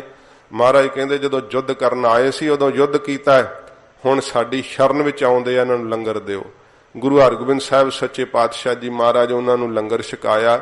ਪਰ ਇਹ ਗੱਲ ਜ਼ਰੂਰ ਹੈ ਸਾਧ ਸੰਗਤ ਜੀ, ਜਿਹੜਾ ਨਸ਼ੇ ਦਾ ਸੇਵਨ ਕਰਦਾ ਹੈ, ਤਮਾਕੂ ਦਾ ਸੇਵਨ ਕਰਦਾ ਹੈ, ਉਹਨੂੰ ਗੁਰੂ ਕੇ ਲੰਗਰ ਵਿੱਚ ਜਿਹੜਾ ਹੈ ਉਹ ਲੰਗਰ ਨਹੀਂ ਦੇਣਾ ਚਾਹੀਦਾ, ਕਿਉਂਕਿ ਮਰਿਆਦਾ ਨੂੰ ਭੰਗ ਕਰਦੇ ਹੈ। ਜੇ ਉਸੇ ਹੀ ਥਾਲੀ ਵਿੱਚ ਉਸ ਬਹਿ ਕੇ ਛਕਣਾ ਹੈ ਤੇ ਉਹੋ ਹੀ ਭਾਵੇਂ ਥਾਲੀਆਂ ਧੁੱਪ ਕੇ ਆਉਂਦੀਆਂ, ਲਾਗੋ ਲੱਗ ਹੀ ਬੈਠੇ ਹੁੰਦੇ ਐ। ਅੱਜ ਦੱਸਦੇ ਆ ਨਾ ਇਸ ਵਾਇਰਸ ਕਰਕੇ ਕਿ ਦੂਰ ਹੋ ਕੇ ਬਵੋ। ਮਹਾਰਾਜ ਸਾਹਿਬ ਜੀ ਨੇ ਲੰਗਰ ਦੀ ਮਰਿਆਦਾ ਹੀ ਬਣਾਈ ਹੈ ਸੱਚੇ ਪਾਤਸ਼ਾਹ ਨੇ, ਪਰ ਕਿੱਥੇ ਅਸੀਂ ਸਭ ਮਰਿਆਦਾਵਾਂ ਨੂੰ ਛਿੱਕੇ ਟੰਗ ਕੇ ਆਪਣੀ ਰਹੁ ਰੀਤੀ ਚਲਾ ਲੈਂਦੇ ਆ। ਸਤਿਗੁਰੂ ਪਾਤਸ਼ਾਹ ਜੀ ਮਹਾਰਾਜ ਸਾਨੂੰ ਇਹ ਮਰਿਆਦਾ ਮੁੱਖ ਦਿੱਤੀ ਹੈ। ਦਾਨ ਤਾਂ ਮਨਾਹੀ ਕੋਈ ਨਹੀਂ ਗੁਰੂ ਘਰ ਵਿੱਚ ਲੰਗਰ ਦੀ, ਪਰ ਜੇ ਕੋਈ ਕਹੇ ਕਿ ਮੈਂ ਤਮਾਕੂ ਵੀ ਜੇਬ ਵਿੱਚ ਪਾਇਆ ਹੋਵੇ ਤੇ ਲੰਗਰ ਵੀ ਪੰਗਤ ਵਿੱਚ ਬਹਿ ਕੇ ਛਕਣਾ ਹੈ, ਇਹ ਸਾਧ ਸੰਗਤ ਜੀ ਮਰਿਆਦਾ ਤੋਂ ਉਲਟ ਹੈ। ਫਿਰ ਉਹਨੂੰ ਲੰਗਰ ਦੇ ਦਿਓ, ਪਰ ਉਸ ਥਾਂ ਤੇ ਦਿਓ ਜਿੱਥੇ ਬਾਹਰ ਵੱਖਰਾ ਹੀ ਬੈਠਾ, ਉਹਨੂੰ ਉੱਥੇ ਹੀ ਲੰਗਰ ਦੇ ਦਿਓ। ਹੁਣ ਬਿਮਾਰੀ ਵਾਲਿਆਂ ਨੂੰ ਵੀ ਵੱਖਰਾ ਹੀ ਲੰਗਰ ਦਿੰਦੇ ਆ ਨਾ। ਤਮਾਕੂ ਸਭ ਤੋਂ ਵੱਡੀ ਬਿਮਾਰੀ ਹੈ। ਇਹ ਸਾਧ ਸੰਗਤ ਜੀ ਇਹਨੂੰ ਜਗਤ ਝੂਠ ਮਹਾਰਾਜ ਆਖਿਆ ਹੈ। ਤੇ ਕਈ ਬਾਹਰਲੇ ਦੇਸ਼ਾਂ 'ਚ ਇਹੋ ਜੀਆਂ ਸਾਧ ਸੰਗਤ ਜੀ ਦਿੱਕਤਾਂ ਆਉਂਦੀਆਂ। ਇੱਕ ਤਮਾਕੂ ਦਾ ਸੇਵਨ ਕਰਦਾ ਸੀ ਤੇ ਉਹ ਲੰਗਰ ਜਿਹੜਾ ਆ ਕੇ ਬਣਾਇਆ ਕਰੇ, ਬੜੀ ਸੇਵਾ ਕਰਿਆ ਕਰੇ। ਤੇ ਮੈਨੂੰ ਦੱਸਿਆ, ਕਹਿੰਦੇ ਵੀ ਇਹ ਗਿਆਨੀ ਜੀ ਤਮਾਕੂ ਵਰਤਦਾ। ਮੈਂ ਕਿਹਾ ਵੀ ਤੂੰ ਲੰਗਰ ਭਈ ਨਹੀਂ ਬਣਾ ਸਕਦਾ। ਕਹਿੰਦਾ ਮੈਂ ਸਵੇਰੇ ਇਸ਼ਨਾਨ ਕਰਕੇ ਆਉਣਾ, ਕੇਸੀ ਇਸ਼ਨਾਨ ਕਰਕੇ ਆਉਣਾ। ਦੱਸੋ ਤਮਾਕੂ ਵਾਲੇ ਦਾ ਕੇਸੀ ਇਸ਼ਨਾਨ ਕੀ ਕਰੇਗਾ? ਕਿ ਕਹੇ ਕਿ ਮੈਂ ਇਸ਼ਨਾਨ ਕਰਕੇ ਹੁਣ ਲੰਗਰ ਬਣਾ ਲਾ ਆ ਕੇ। ਉਹ ਲੰਗਰ ਤਾਂ ਅੰਮ੍ਰਿਤਧਾਰੀ ਗੁਰਸਿੱਖਾਂ ਨੇ ਛਕਣਾ ਹੈ। ਸੱਚੇ ਪਾਤਸ਼ਾਹ ਨੂੰ ਖੁਦ ਭੋਗ ਲੱਗਣਾ ਹੁੰਦਾ, ਭੋਗ ਹੀ ਲਾਉਨੇ ਨਾ ਆਪਾਂ, ਮਹਾਰਾਜ ਸਾਹਿਬ ਜੀ ਨੂੰ ਛਕਾਉਨੇ ਆ। ਤੇ ਦੱਸੋ ਤਮਾਕੂ ਖਾਣ ਵਾਲੇ ਦੇ ਹੱਥੋਂ ਬਣਿਆ ਹੋਇਆ ਲੰਗਰ ਪ੍ਰਵਾਨ ਚੜ ਜਾਏਗਾ? ਮਹਾਰਾਜ ਨੂੰ ਭੋਗ ਲੱਗਣਾ ਚਾਹੀਦਾ। ਤੋ ਇਹ ਗੱਲਾਂ ਜਿਹੜੀਆਂ ਸਾਨੂੰ ਇਹਨਾਂ ਵੱਲ ਧਿਆਨ ਦੇਣਾ ਚਾਹੀਦਾ। ਤੋ ਗੁਰੂ ਸਾਹਿਬ ਜੀ ਦਾ ਫਿਰ ਸਾਧ ਸੰਗਤ ਜੀ ਦਾਨ ਦੇ ਵਿੱਚ ਉਪਦੇਸ਼ ਹੈ ਮਹਾਰਾਜ ਦਾ, ਕਿ ਜਿਹੜਾ ਲੰਗਰ ਦਾ ਦਾਨ ਹੈ ਉਹਦੇ ਵਾਸਤੇ ਮੇਰਾ ਸਿੱਖ ਇਹ ਨਾ ਵੇਖੇ ਕਿ ਅਧਿਕਾਰੀ ਹੈ ਜਾਂ ਨਹੀਂ ਹੈ। ਮਹਾਰਾਜ ਕਹਿੰਦੇ ਸਭ ਨੂੰ ਇੱਕੋ ਜਿਹਾ ਦਾਨ ਦੇਵੇ। ਪਰ ਸਾਧ ਸੰਗਤ ਜੀ ਜਿਹੜਾ ਕੱਪੜੇ ਦਾ ਦਾਨ ਕਰਨਾ ਹੈ ਨਾ, ਉਹਦੇ ਵਾਸਤੇ ਮਹਾਰਾਜ ਕਿਹਾ ਭਾਈ ਅੱਧਾ ਅਧਿਕਾਰੀ ਜ਼ਰੂਰ ਵੇਖਣਾ ਚਾਹੀਦਾ ਹੈ। ਵਿਸ਼ਈ ਨੂੰ ਤੇ ਨਸ਼ਈ ਨੂੰ ਮਹਾਰਾਜ ਕਹਿੰਦੇ ਕੱਪੜੇ ਦਾ ਦਾਨ ਵੀ ਨਹੀਂ ਦੇਣਾ ਚਾਹੀਦਾ। ਤੇ ਜਿਹੜਾ ਸਾਧ ਸੰਗਤ ਜੀ ਨਸ਼ਈ ਨਾ ਹੋਵੇ, ਤੇ ਵਾਹਿਗੁਰੂ ਵਿਸ਼ਈ ਨਾ ਹੋਵੇ, ਨਸ਼ਈ ਹੋਵੇ, ਉਹਨੂੰ ਕੱਪੜੇ ਦਾ ਦਾਨ ਦੇਣਾ ਚਾਹੀਦਾ। ਪਰ ਇਹ ਕਹਿ ਕੇ ਕਿ ਕਿਤੇ ਉਸ ਕੱਪੜੇ ਨੂੰ ਵੇਚ ਕੇ ਫਿਰ ਨਾ ਨਸ਼ਾ ਕਰ ਲੇ, ਕਿਉਂਕਿ ਜਿਹੜੇ ਅਮਲੀ ਹੁੰਦੇ ਆ ਨਾ, ਉਹਨਾਂ ਨੂੰ ਜਿਹੜੀ ਮਰਜ਼ੀ ਚੀਜ਼ ਦੇ ਦਿਓ, ਘਰ ਦੀਆਂ ਜ਼ਰੂਰੀ ਵਸਤੂਆਂ ਵੀ ਵੇਚ ਕੇ ਨਸ਼ਾ ਹੀ ਕਰੀ ਜਾਂਦੇ ਆ। ਫਿਰ ਜਿਹੜਾ ਮਹਾਰਾਜ ਨੇ ਮਾਇਆ ਦਾ ਦਾਨ ਕਿਹਾ, ਇਹ ਸਤਿਗੁਰਾਂ ਕਿਹਾ ਕਿ ਪੂਰਨ ਅਧਿਕਾਰੀ ਵੇਖ ਕਰਕੇ ਮਾਇਆ ਦਾ ਦਾਨ ਕਰਨਾ, ਪੂਰਨ ਅਧਿਕਾਰੀ ਵੇਖ ਕੇ। ਕਿਉਂਕਿ ਮਹਾਰਾਜ ਆਗਿਆ ਕੀਤੀ ਕਿ ਜੇ ਤਮਾਕੂ ਵਰਤਣ ਵਾਲੇ ਨੂੰ ਤੁਸੀਂ ਦਾਨ ਦਿਓਗੇ ਨਾ, ਤੁਹਾਨੂੰ ਫਲ ਤਾਂ ਕੀ ਮਿਲਣਾ, ਸਗੋਂ ਸਜ਼ਾ ਮਿਲੇਗੀ, ਕਿਉਂਕਿ ਤੁਹਾਡੀ ਦਿੱਤੀ ਹੋਈ ਮਾਇਆ ਨਾਲ ਉਹ ਨਸ਼ੇ ਦਾ ਸੇਵਨ ਕਰੇਗਾ। ਇਸ ਕਰਕੇ ਜਿਹੜੇ ਸਾਧ ਸੰਗਤ ਜੀ ਵਿਚਾਰ ਤੋਂ ਹੀਣੇ ਹੁੰਦੇ ਆ ਨਾ, ਗੁਰੂ ਘਰ ਦੀ ਵਿਚਾਰ ਨਹੀਂ ਪ੍ਰਾਪਤ, ਉਹਨਾਂ ਨੂੰ ਦਇਆ ਬਾਹਲੀ ਆਉਂਦੀ ਹੈ ਮੰਗਤੇ ਵੱਲ ਵੇਖ ਕੇ, ਤੇ ਜਿੰਨੇ ਮੰਗਤੇ ਸਭ ਬੀੜੀਆਂ ਪੀਂਦੇ ਹੁੰਦੇ ਆ। ਕੌਣ ਹੈ ਇਹਨਾਂ ਵਿੱਚੋਂ ਜਿਹੜਾ ਰਹਿਤ ਰੱਖਣ ਵਾਲਾ ਹੈ? ਇਹ ਕੋਈ ਰਹਿਤ ਮਰਿਆਦਾ ਵਾਲੇ ਥੋੜੋ ਹੈ। ਇਸ ਕਰਕੇ ਗੁਰੂ ਕੇ ਸਿੱਖ ਨੂੰ ਇਹ ਨਹੀਂ ਕਿ ਜਿਹੜੇ ਉਹ ਦਾਨੇ ਸਿੱਖ ਹੁੰਦੇ ਉਹਨਾਂ ਕੋਲ ਪੈਸੇ ਨਹੀਂ ਹੁੰਦੇ, ਇਹ ਨਹੀਂ ਕਿ ਉਹਨਾਂ ਨੂੰ ਦਇਆ ਨਹੀਂ ਆਉਂਦੀ, ਆਉਂਦੀ ਹੈ, ਪਰ ਮਜਬੂਰ ਹੁੰਦੇ ਆ, ਮਰਿਆਦਾ ਵਿੱਚ ਬੱਝੇ ਹੁੰਦੇ ਆ। ਮਹਾਰਾਜ ਮੈਂ ਮਾਇਆ ਦਿਆਂਗਾ ਤਾਂ ਇਹਦਾ ਮੈਨੂੰ ਫਲ ਨਹੀਂ ਮਿਲਣਾ, ਸਜ਼ਾ ਮਿਲੇਗੀ। ਇਸ ਕਰਕੇ ਦਾਨ ਕਿੱਥੇ ਦੇਣਾ ਚਾਹੀਦਾ? ਮਹਾਰਾਜ ਨੇ ਕਿਹਾ ਦਾਨ ਦਿਓ ਇਨਹੀ ਕੋ ਭਲੋ ਔਰ ਆਨ ਕੋ ਦਾਨ ਨਾ ਲਾਗਤ ਨੀਕੋ। ਮਹਾਰਾਜ ਕਹਿੰਦੇ ਦਾਨ ਕਰਨਾ ਤੇ ਮੇਰੇ ਖਾਲਸੇ ਨੂੰ ਕਰਿਓ, ਹੋਰ ਕੀਤਾ ਹੋਇਆ ਦਾਨ ਕਦੇ ਫਲੇਗਾ ਨਹੀਂ। ਤੇ ਉਹਦੇ ਵਿੱਚ ਵੀ ਮਹਾਰਾਜ ਜਦੋਂ ਇਹ ਸਾਧ ਸੰਗਤ ਜੀ ਮਹਾਰਾਜ ਨੇ ਜਦੋਂ ਆਗਿਆ ਕੀਤੀ ਸੀਗੀ ਤਾਂ ਮਾਤਾ ਸਾਹਿਬ ਜੀ ਨੂੰ ਇਹ ਸਾਖੀ ਲੰਬੀ ਹੈ। ਗੁਰੂ ਸਾਹਿਬ ਘੋੜੇ ਤੇ ਚੜ੍ਹਨ ਲੱਗੇ ਸੀ, ਕੋਈ ਵਪਾਰੀ ਲਿਆਇਆ ਸੀ ਘੋੜਾ, ਤੇ ਉਹ ਘੋੜਾ ਬੜਾ ਜਿਹੜਾ ਅਥਰਾ ਸੀਗਾ। ਮਹਾਰਾਜ ਜਦੋਂ ਚੜ੍ਹਨ ਲੱਗੇ ਤੇ ਉਹ ਘੋੜੇ ਨੇ ਨਾਲ ਹੀ ਛਾਲ ਭਰਤੀ, ਗੁਰੂ ਸਾਹਿਬ ਦੀ ਬਾਂਹ ਨੂੰ ਜ਼ੋਰ ਆ ਗਿਆ। ਤੇ ਭਾਈ ਦਇਆ ਸਿੰਘ ਸਾਹਿਬ ਉਸੇ ਵੇਲੇ ਜਦੋਂ ਮਹਾਰਾਜ ਦੀ ਬਾਂਹ 'ਚ ਪੀੜਾ ਉੱਠੀ ਤੇ ਇੱਕ ਕੱਪੜਾ ਛੋਟਾ ਜਿਹੜਾ ਸੀ ਮਹਾਰਾਜ ਦੇ ਬਾਜੂ ਦੇ ਉੱਤੇ ਬੰਨ੍ਹ ਦਿੱਤਾ। ਤੇ ਉਹ ਘੋੜਾ ਜਿਹੜਾ ਸੀ ਨਾ, ਸਤਿਗੁਰੂ ਜੀ ਜਿਹੜਾ ਸੀ ਨਾ, ਬਹੁਤ ਜ਼ਿਆਦਾ ਅੜੀਅਲ ਘੋੜਿਆਂ ਤੇ ਮਹਾਰਾਜ ਸਵਾਰੀ ਕਰਨ ਦੇ ਸਤਿਗੁਰੂ ਦਾ ਸ਼ੌਂਕ ਸੀ ਗਰੀਬ ਨਵਾਜ ਦਾ। ਇਹ ਮਹਾਰਾਜ ਸੱਚੇ ਪਾਤਸ਼ਾਹ ਜਦੋਂ ਦੂਸਰੀ ਵਾਰੀ ਜਿਹੜਾ ਸੀ ਚੜ੍ਹਨ ਲੱਗੇ, ਉਹਨੇ ਫਿਰ ਛਾਲ ਮਾਰੀ ਘੋੜੇ ਨੇ, ਤੇ ਮਹਾਰਾਜ ਨੇ ਝੁਕਾਵਾਂ ਹੀ ਦਿੱਤਾ ਸੀ ਛਾਲ ਦਾ। ਤੇ ਜਦੋਂ ਉਹ ਥੱਲੇ ਨੂੰ ਆ ਰਿਹਾ ਸੀ, ਇੰਨੇ ਚਿਰ ਨੂੰ ਮਹਾਰਾਜ ਮਾਰ ਕੇ ਛਾਲ ਪਲਾਕੀ ਨਾਲ ਉਹਦੇ ਤੇ ਸਵਾਰ ਹੋ ਗਏ। ਫਿਰ ਉਹਦੀ ਚਾਲ ਕੱਢ ਕੇ ਮਹਾਰਾਜ ਜਦੋਂ ਘਰ ਨੂੰ ਆਏ, ਮਾਤਾ ਜੀ ਨੇ ਬਾਜੂ ਬੱਝੀ ਵੇਖ ਕੇ ਨਾ ਕਿਹਾ ਮਹਾਰਾਜ ਇਹ ਕੀ ਗੱਲ ਹੋਈ ਹੈ? ਸਤਿਗੁਰੂ ਜੀ ਕਹਿੰਦੇ ਘੋੜੇ ਤੇ ਚੜ੍ਹਨ ਲੱਗੇ ਸਾਂ, ਥੋੜਾ ਬਾਜੂ ਨੂੰ ਜ਼ੋਰ ਆ ਗਿਆ। ਮਹਾਰਾਜ ਦੇ ਸਰੀਰ ਦੀ ਸੁੱਖ ਵਾਸਤੇ ਮਾਤਾ ਜੀ ਨੇ ਨਾ ਇਹ ਸਿਖਾਉਣੀਆਂ ਸੀ ਗੱਲਾਂ। ਫਿਰ ਬ੍ਰਾਹਮਣਾਂ ਨੂੰ ਨਾ ਗੁਰੂ ਸਾਹਿਬ ਦੇ ਵਸਤਰ ਦੇਤੇ, ਕਿਹਾ ਮਹਾਰਾਜ ਦਾ ਇਹ ਸਿਰ ਸਦਕ ਵੈ। ਜਦੋਂ ਮਹਾਰਾਜ ਗੁਰੂ ਗੋਬਿੰਦ ਸਿੰਘ ਸਾਹਿਬ ਦੇ ਸਰੀਰ ਤੇ ਪਹਿਨੇ ਹੋਏ ਵਸਤਰ, ਉਹਨਾਂ ਦੀ ਕੋਈ ਸਾਧ ਸੰਗਤ ਜੀ ਅਹਿਮੀਅਤ ਹੈ। ਜਦੋਂ ਲੈ ਕੇ ਚੱਲੇ ਤੇ ਸਿੰਘਾਂ ਪੁੱਛਿਆ ਕਿ ਪੰਡਤ ਜੀ ਕੀ ਹੈ? ਕਹਿੰਦੇ ਮਹਾਰਾਜ ਦਾ ਸਿਰ ਸਦਕ ਵੈ। ਗੁਰੂ ਸਾਹਿਬ ਦੇ ਸਰੀਰ ਨੂੰ ਛੋਹੀਆਂ ਹੋਈਆਂ ਚੀਜ਼ਾਂ। ਤੇ ਸਿੰਘਾਂ ਕਿਹਾ ਇੱਥੇ ਰੱਖ ਦਿਓ, ਬਰਛਾ ਲਾ ਲਿਆ ਧੌਣ ਤੇ। ਉਹ ਬੜੇ ਡਰ ਗਏ, ਕਹਿਣ ਲੱਗੇ ਵੀ ਅੰਦਰ ਦਾਨ ਕੀਤਾ ਮਾਤਾ ਜੀ ਨੇ, ਬਾਹਰ ਸਿੰਘ ਬਰਛੇ ਧੌਣ ਤੇ ਰੱਖਦੇ ਆ। ਉਹ ਜਦੋਂ ਮਾਤਾ ਜੀ ਕੋ ਜਾ ਕੇ ਦੱਸਿਆ ਕਿ ਮਾਤਾ ਜੀ ਤੁਸੀਂ ਅੰਦਰ ਤਾਂ ਦਾਨ ਕੀਤਾ, ਬਾਹਰ ਸਿੰਘਾਂ ਖੋਹ ਲਿਆ। ਮਾਤਾ ਜੀ ਨੇ ਫਿਰ ਨਾਰਾਜ਼ਗੀ ਕੀਤੀ ਕਿ ਲਾਲ ਜੀ ਕਿਹੋ ਜਿਹੇ ਸੇਵਾਦਾਰ ਰੱਖੇ ਆ ਜਿਹੜੇ ਆਗਿਆ ਹੀ ਨਹੀਂ ਮੰਨਦੇ। ਅਸੀਂ ਇਹਨਾਂ ਨੂੰ ਇੰਨਾ ਸਤਿਕਾਰ ਦਿੱਤਾ, ਪੰਡਤ ਨੂੰ ਇੰਨਾ ਜਿਹੜਾ ਹੈ ਉਹ ਦਾਨ ਦਿੱਤਾ ਹੈ, ਤੇ ਇਹ ਬਾਹਰ ਤੁਹਾਡੇ ਸਿੰਘਾਂ ਨੇ ਉੱਥੇ ਹੀ ਗਠੜੀਆਂ ਰਖਾ ਲੀਆਂ ਸਾਰੀਆਂ। ਮਹਾਰਾਜ ਸਾਹਿਬ ਜੀ ਕਹਿੰਦੇ ਭਈ ਕੀ ਗੱਲ ਹੋਈ ਆ? ਪੰਡਤਾਂ ਨੂੰ ਪੁੱਛਿਆ। ਕਹਿੰਦੇ ਮਹਾਰਾਜ ਜੋ ਤੁਹਾਡੇ ਸਿੰਘਾਂ ਪੁੱਛਿਆ ਕੀ ਆ? ਅਸੀਂ ਕਿਹਾ ਕਿ ਗੁਰੂ ਗੋਬਿੰਦ ਸਿੰਘ ਸਾਹਿਬ ਦਾ ਸਿਰ ਸਦਕ ਹੈ। ਤੇ ਤਿਸ ਸਮੇਂ ਮਹਾਰਾਜ ਸੱਚੇ ਪਾਤਸ਼ਾਹ ਨੇ ਕਿਹਾ ਮਾਤਾ ਜੀ ਸਾਡੇ ਸਰੀਰ ਤੇ, ਸਾਡੇ ਸਾਰੇ ਸਰੀਰ ਦੇ ਵਸਤਰਾਂ ਤੇ ਖਾਲਸੇ ਤੋਂ ਬਿਨਾਂ ਕਿਸੇ ਦਾ ਅਧਿਕਾਰ ਨਹੀਂ। ਇਹ 10ਵੇਂ ਪਾਤਸ਼ਾਹ ਜੀ ਮਹਾਰਾਜ ਇਤਿਹਾਸ ਵਿੱਚ ਬਚਨ ਕਹੇ। ਤੇ ਫਿਰ ਮਹਾਰਾਜ ਜੀ ਨੇ ਕਿਹਾ ਮਾਤਾ ਜੀ ਹੁਣ ਦਾਨ ਕਰੋ ਇਹਨਾਂ ਨੂੰ। ਫਿਰ ਦਾਨ ਦਿੱਤਾ। ਆਖਿਆ ਜੇ ਸਾਡੇ ਸਿੰਘ ਪੁੱਛਣਗੇ ਇਹ ਨਾ ਕਿਉਂ ਕਿ ਸਾਡਾ ਸਿਰ ਸਦਕ ਹੈ, ਕਿਉਂਕਿ ਸਾਡੀਆਂ ਵਸਤੂਆਂ ਤੇ ਕੇਵਲ ਸਾਡੇ ਖਾਲਸੇ ਦਾ ਅਧਿਕਾਰ ਹੈ। ਜੇ ਸਿੰਘ ਪੁੱਛਣਗੇ ਤੇ ਕਿਉਂਕਿ ਦਾਨ ਦਿੱਤਾ ਸਾਨੂੰ ਮਹਾਰਾਜ ਨੇ। ਤੇ ਗੁਰੂ ਘਰ ਦੇ ਵਿੱਚੋਂ ਦਾਨ ਦਾ ਅਧਿਕਾਰੀ ਹਰ ਕੋਈ ਹੈ, ਜਿਹੜਾ ਮਰਜ਼ੀ ਲੈ ਸਕਦਾ ਹੈ। ਪਰ ਸਾਡੇ ਸਰੀਰ ਦੇ ਉੱਤੇ, ਸਾਡੇ ਸ਼ਸਤਰਾਂ ਦੇ ਉੱਤੇ ਕਿਸੇ ਹੋਰ ਦਾ ਕੋਈ ਅਧਿਕਾਰ ਨਹੀਂ, ਖਾਲਸੇ ਦਾ ਅਧਿਕਾਰ ਹੈ। ਇਹ ਜਦੋਂ ਪੰਡਤ ਲੈ ਕਰਕੇ ਗਏ ਤੇ ਸਿੰਘਾਂ ਪੁੱਛਿਆ ਕੀ ਹੈ ਪੰਡਤ ਜੀ? ਕਹਿੰਦੇ ਮਹਾਰਾਜ ਦਾਨ ਦਿੱਤਾ ਸਾਨੂੰ। ਕਹਿੰਦੇ ਲੈ ਜਾਓ ਭਾਈ, ਗੁਰੂ ਸਾਹਿਬ ਦਾਤੇ ਆ, ਸਤਿਗੁਰੂ ਦੇ ਘਰੋਂ ਸਭ ਨੂੰ ਮਿਲਦੀਆਂ ਦਾਤਾਂ, ਕੁਛ ਨਹੀਂ ਕਿਹਾ। ਇਹ ਮਾਤਾ ਸਾਹਿਬ ਨੂੰ ਦਰਸਾਇਆ ਸੀ। ਤੇ ਫਿਰ ਮਹਾਰਾਜ ਨੇ ਆਖਿਆ ਸੀ ਕਿ ਦਾਨ ਦਿਓ ਇਨਹੀ ਕੋ ਭਲੋ। ਮੇਰੇ ਖਾਲਸੇ ਨੂੰ ਦਿੱਤਾ ਹੋਇਆ ਦਾਨ ਜਿਹੜਾ ਰਹਿਤ ਵਿੱਚ ਤਿਆਰ ਪਰ ਤਿਆਰ ਹੋਵੇ, ਪਰਪੱਕ ਹੋਵੇ, ਮਹਾਰਾਜ ਕਹਿੰਦੇ ਔਰ ਆਨ ਕੋ ਦਾਨ ਨਾ ਲਾਗਤ ਨੀਕੋ। ਹੋਰ ਕਿਸੇ ਨੂੰ ਦਾਨ ਦਿਓਗੇ, ਕੋਈ ਵਿਸ਼ਈ, ਕੋਈ ਵਿਭਚਾਰੀ, ਕੋਈ ਨਸ਼ਈ, ਹਜੂਰ ਕਹਿੰਦੇ ਦਾਨ ਦਿੱਤਾ ਹੋਇਆ ਫਲੇਗਾ ਨਹੀਂ। ਤੇ ਸਾਧ ਸੰਗਤ ਜੀ, ਨਾਮ ਦੇ ਜਪਣ ਦੀ ਪ੍ਰੇਰਣਾ ਕਰਨੀ, ਕਿਉਂਕਿ ਕਈ ਇਹੋ ਜਿਹੇ ਤਮਾਕੂ ਛੱਡ ਕਰਕੇ ਵੀ ਸਾਧ ਸੰਗਤ ਜੀ ਫਿਰ ਆਪਣੇ ਜੀਵਨ ਨੂੰ ਇਹੋ ਜਿਹਾ ਮੋੜ ਪਾਇਆ ਕਿ ਭਜਨ ਵਿੱਚ ਲੱਗ ਗਏ। ਇਸ ਕਰਕੇ ਮਹਾਰਾਜ ਕਿਹਾ ਕਿ ਨਾਮ ਦਾ ਦਾਨ ਮਹਾਰਾਜ ਕਹਿੰਦੇ ਸਭ ਨੂੰ ਇੱਕੋ ਜਿਹਾ ਦੇਣਾ ਹੈ। ਨਾਮ ਦੀ ਪ੍ਰੇਰਣਾ ਸਭ ਨੂੰ ਕਰਨੀ, ਕਿਉਂਕਿ ਕਿੱਥੋਂ ਜੀਵ ਨਿਕਲ ਕੇ ਦਲਦਲ ਵਿੱਚੋਂ ਸਾਧ ਸੰਗਤ ਜੀ ਨਾਮ ਦੀ ਬਰਕਤ ਨਾਲ ਹੀ ਪਰਮੇਸ਼ਰ ਦੇ ਸਰੂਪ ਵਿੱਚ ਅਭੇਦ ਹੁੰਦੇ ਆ। ਤੇ ਫਿਰ ਮਹਾਰਾਜ ਕਿਹਾ ਕਿ ਭੁੱਖੇ ਦਾ ਵੀ ਅਧਿਕਾਰ ਨਹੀਂ ਵੇਖਣਾ ਕਿ ਇਹ ਅਧਿਕਾਰੀ ਹੈ ਜਾਂ ਨਹੀਂ, ਸਭ ਨੂੰ ਇੱਕੋ ਜਿਹਾ ਹੀ ਮਹਾਰਾਜ ਕਹਿੰਦੇ ਭਾਈ ਲੰਗਰ ਵਰਤਾਉਣਾ। ਇਹ ਮਹਾਰਾਜ ਆਗਿਆ ਕੀਤੀ ਹੈ। ਸਾਧ ਸੰਗਤ ਜੀ, ਇਹੋ ਜਿਹਾ ਦਾਨ ਗੁਰੂ ਕਾ ਖਾਲਸਾ ਕਰਦਾ ਹੈ। ਸੱਚੇ ਪਾਤਸ਼ਾਹ ਜੀ ਕਹਿੰਦੇ ਭਾਈ ਸਭਨਾ ਨੋ ਕਰ ਦਾਨ। ਉੱਥੇ ਤਾਂ ਜਦੋਂ ਕਿਤੇ ਉਹਨਾਂ ਪੂੜੀਆਂ ਛੋਲੇ ਬਣਾਏ ਹੋਣ, ਅੱਧਿਆਂ ਨੂੰ ਵਰਤਦੇ ਆ, ਬਾਕੀਆਂ ਨੂੰ ਮੋੜ ਦਿੰਦੇ ਆ, ਤੇ ਕਈਆਂ ਨੂੰ ਘੂਰ ਘੂਰ ਕੇ ਸਾਧ ਸੰਗਤ ਜੀ ਆਪਣੇ ਜੋਗੇ ਹੀ ਲੁਕਾ ਕੇ ਰੱਖ ਲੈਂਦੇ ਆ। ਪਰ ਗੁਰੂ ਕਾ ਲੰਗਰ ਐਸਾ ਨਹੀਂ, ਇੱਥੇ ਸਾਰਿਆਂ ਨੂੰ ਇੱਕੋ ਜਿਹਾ ਹੀ ਵਰਤਦਾ। ਜੇ ਕੋਈ ਗੁਰੂ ਕੇ ਲੰਗਰ ਵਿੱਚ ਵਿਤਕਰਾ ਕਰੇ ਨਾ, ਮਹਾਰਾਜ ਰਹਿਤ ਵਿੱਚ ਬੜੇ ਸਖਤ ਬਚਨ ਕਹੇ ਹੈ ਕਿ ਕੜਾਹ ਪ੍ਰਸ਼ਾਦ ਵੀ ਜਿਹੜਾ ਆਪਣੇ ਨੂੰ ਜ਼ਿਆਦਾ ਦੇਵੇ ਤੇ ਬਾਕੀਆਂ ਨੂੰ ਘੱਟ, ਤੇ ਜਾਂ ਅਣਗੌਲਿਆਂ ਕਰੇ, ਮਹਾਰਾਜ ਸਾਹਿਬ ਨੇ ਬੜੇ ਸਖਤ ਬਚਨ ਉਹਨਾਂ ਨੂੰ ਵੀ ਕਹੇ ਹੈ। ਤੇ ਜਿਹੜਾ ਖੀਰ ਦੀ ਬਾਲਟੀ ਆਪਣੇ ਲਈ ਲੁਕਾਰੇ ਤੇ ਸੰਗਤ ਨੂੰ ਕਹੇ ਹੈ ਨਹੀਂ ਮੁੱਕ ਗਈ ਹੈ, ਮਹਾਰਾਜ ਸਾਹਿਬ ਜੀ ਨੇ ਉਹਨਾਂ ਨੂੰ ਵੀ ਸਾਧ ਸੰਗਤ ਜੀ ਬਹੁਤ ਸਖਤ ਬਚਨ ਕਹੇ ਹੈ। ਲੰਗਰ ਇੱਕ ਰਸ ਵਰਤਾਵੇ ਗੁਰੂ ਕਾ ਸਿੱਖ, ਇਹ ਮਹਾਰਾਜ ਸੱਚੇ ਪਾਤਸ਼ਾਹ ਆਗਿਆ ਕੀਤੀ ਹੈ। ਸਭਨਾਂ ਨੂੰ ਕਰ ਦਾਨ। ਮਹਾਰਾਜ ਕਹਿੰਦੇ ਭਾਈ ਸਭ ਨੂੰ ਇੱਕੋ ਜਿਹਾ ਹੀ ਦਾਨ ਗੁਰੂ ਕੇ ਸਿੱਖ ਕਰਦੇ ਹੈ, ਜਿਹੜੇ ਬਾਣੀ ਦਾ ਪਿਆਰ ਆਪਣੇ ਮਨ ਵਿੱਚ ਧਾਰਨ ਕਰਦੇ ਹੈ। ਪੰਕਤੀ ਆਰੰਭ ਤੋਂ ਫਿਰ ਪੜ੍ਹਦੇ ਹੋ।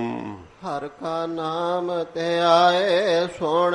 ਇਹਦੇ ਵਿੱਚ ਮਹਾਰਾਜ ਕਹਿੰਦੇ ਅੰਤਰੀਬ ਇਸ਼ਨਾਨ ਕਰਦੇ ਆ, ਹਰੀ ਦੇ ਨਾਮ ਨੂੰ ਧਿਆਉਂਦੇ ਆ, ਕੰਨਾਂ ਨਾਲ ਸੁਣਦੇ ਆ। ਸਭਨਾ ਨੋ ਕਰ ਦਾਨ। ਤੇ ਸਾਰਿਆਂ ਨੂੰ ਮਹਾਰਾਜ ਕਹਿੰਦੇ ਇੱਕੋ ਜਿਹਾ ਭਾਈ ਦਾਨ ਕਰਦੇ ਆ, ਬਿਨਾਂ ਵਿਤਕਰੇ ਤੋਂ, ਚਾਹੇ ਦੁਸ਼ਮਣ ਵੀ ਕਿਉਂ ਨਾ ਹੋਵੇ। ਇਹੋ ਜਿਹੇ ਗੁਰੂ ਘਰ ਦੀ ਰੀਤੀ ਹੈ। ਜਨਮ ਕਰਮ ਮਲ ਉਤਰੈ। ਜੇ ਇਸ ਕਰਮ ਨੂੰ ਮਹਾਰਾਜ ਕਹਿੰਦੇ ਤੁਸੀਂ ਅਪਣਾਓਗੇ ਨਾ, ਤੇ ਫਿਰ ਕੀ ਹੋਊਗਾ? ਜਨਮਾਂ ਜਨਮਾਂਤਰਾਂ ਚ ਕੀਤੇ ਹੋਏ ਜਿਹੜੇ ਨਖਿੱਧ ਕਰਮ ਹਨ ਨਾ, ਉਹਨਾਂ ਦੀ ਮੈਲ ਚਿੰਬੜੀ ਹੋਣ ਕਰਕੇ ਵਕਾਰ ਫੁਰਨੋਂ ਨਹੀਂ ਹਟਦੇ। ਉਹ ਜਿਹੜੇ ਆ ਨਾ ਪਾਪ ਕੀਤੇ ਹੋਏ, ਜਿਹੜੇ ਸਾਧ ਸੰਗਤ ਜੀ ਪਾਪਾਂ ਦੇ ਕਰਮਾਂ ਦੀ ਮੈਲ ਹੈ ਨਾ, ਇਹੀ ਭਗਤੀ ਵੱਲ ਨਹੀਂ ਲੱਗਣ ਦਿੰਦੀ। ਤੇ ਜਿਵੇਂ ਜਿਵੇਂ ਫਿਰ ਭਗਤੀ ਕਰਦਾ ਹੈ, ਸਗੋਂ ਫੁਰਨੇ ਉਗੜਦੇ ਹੈ।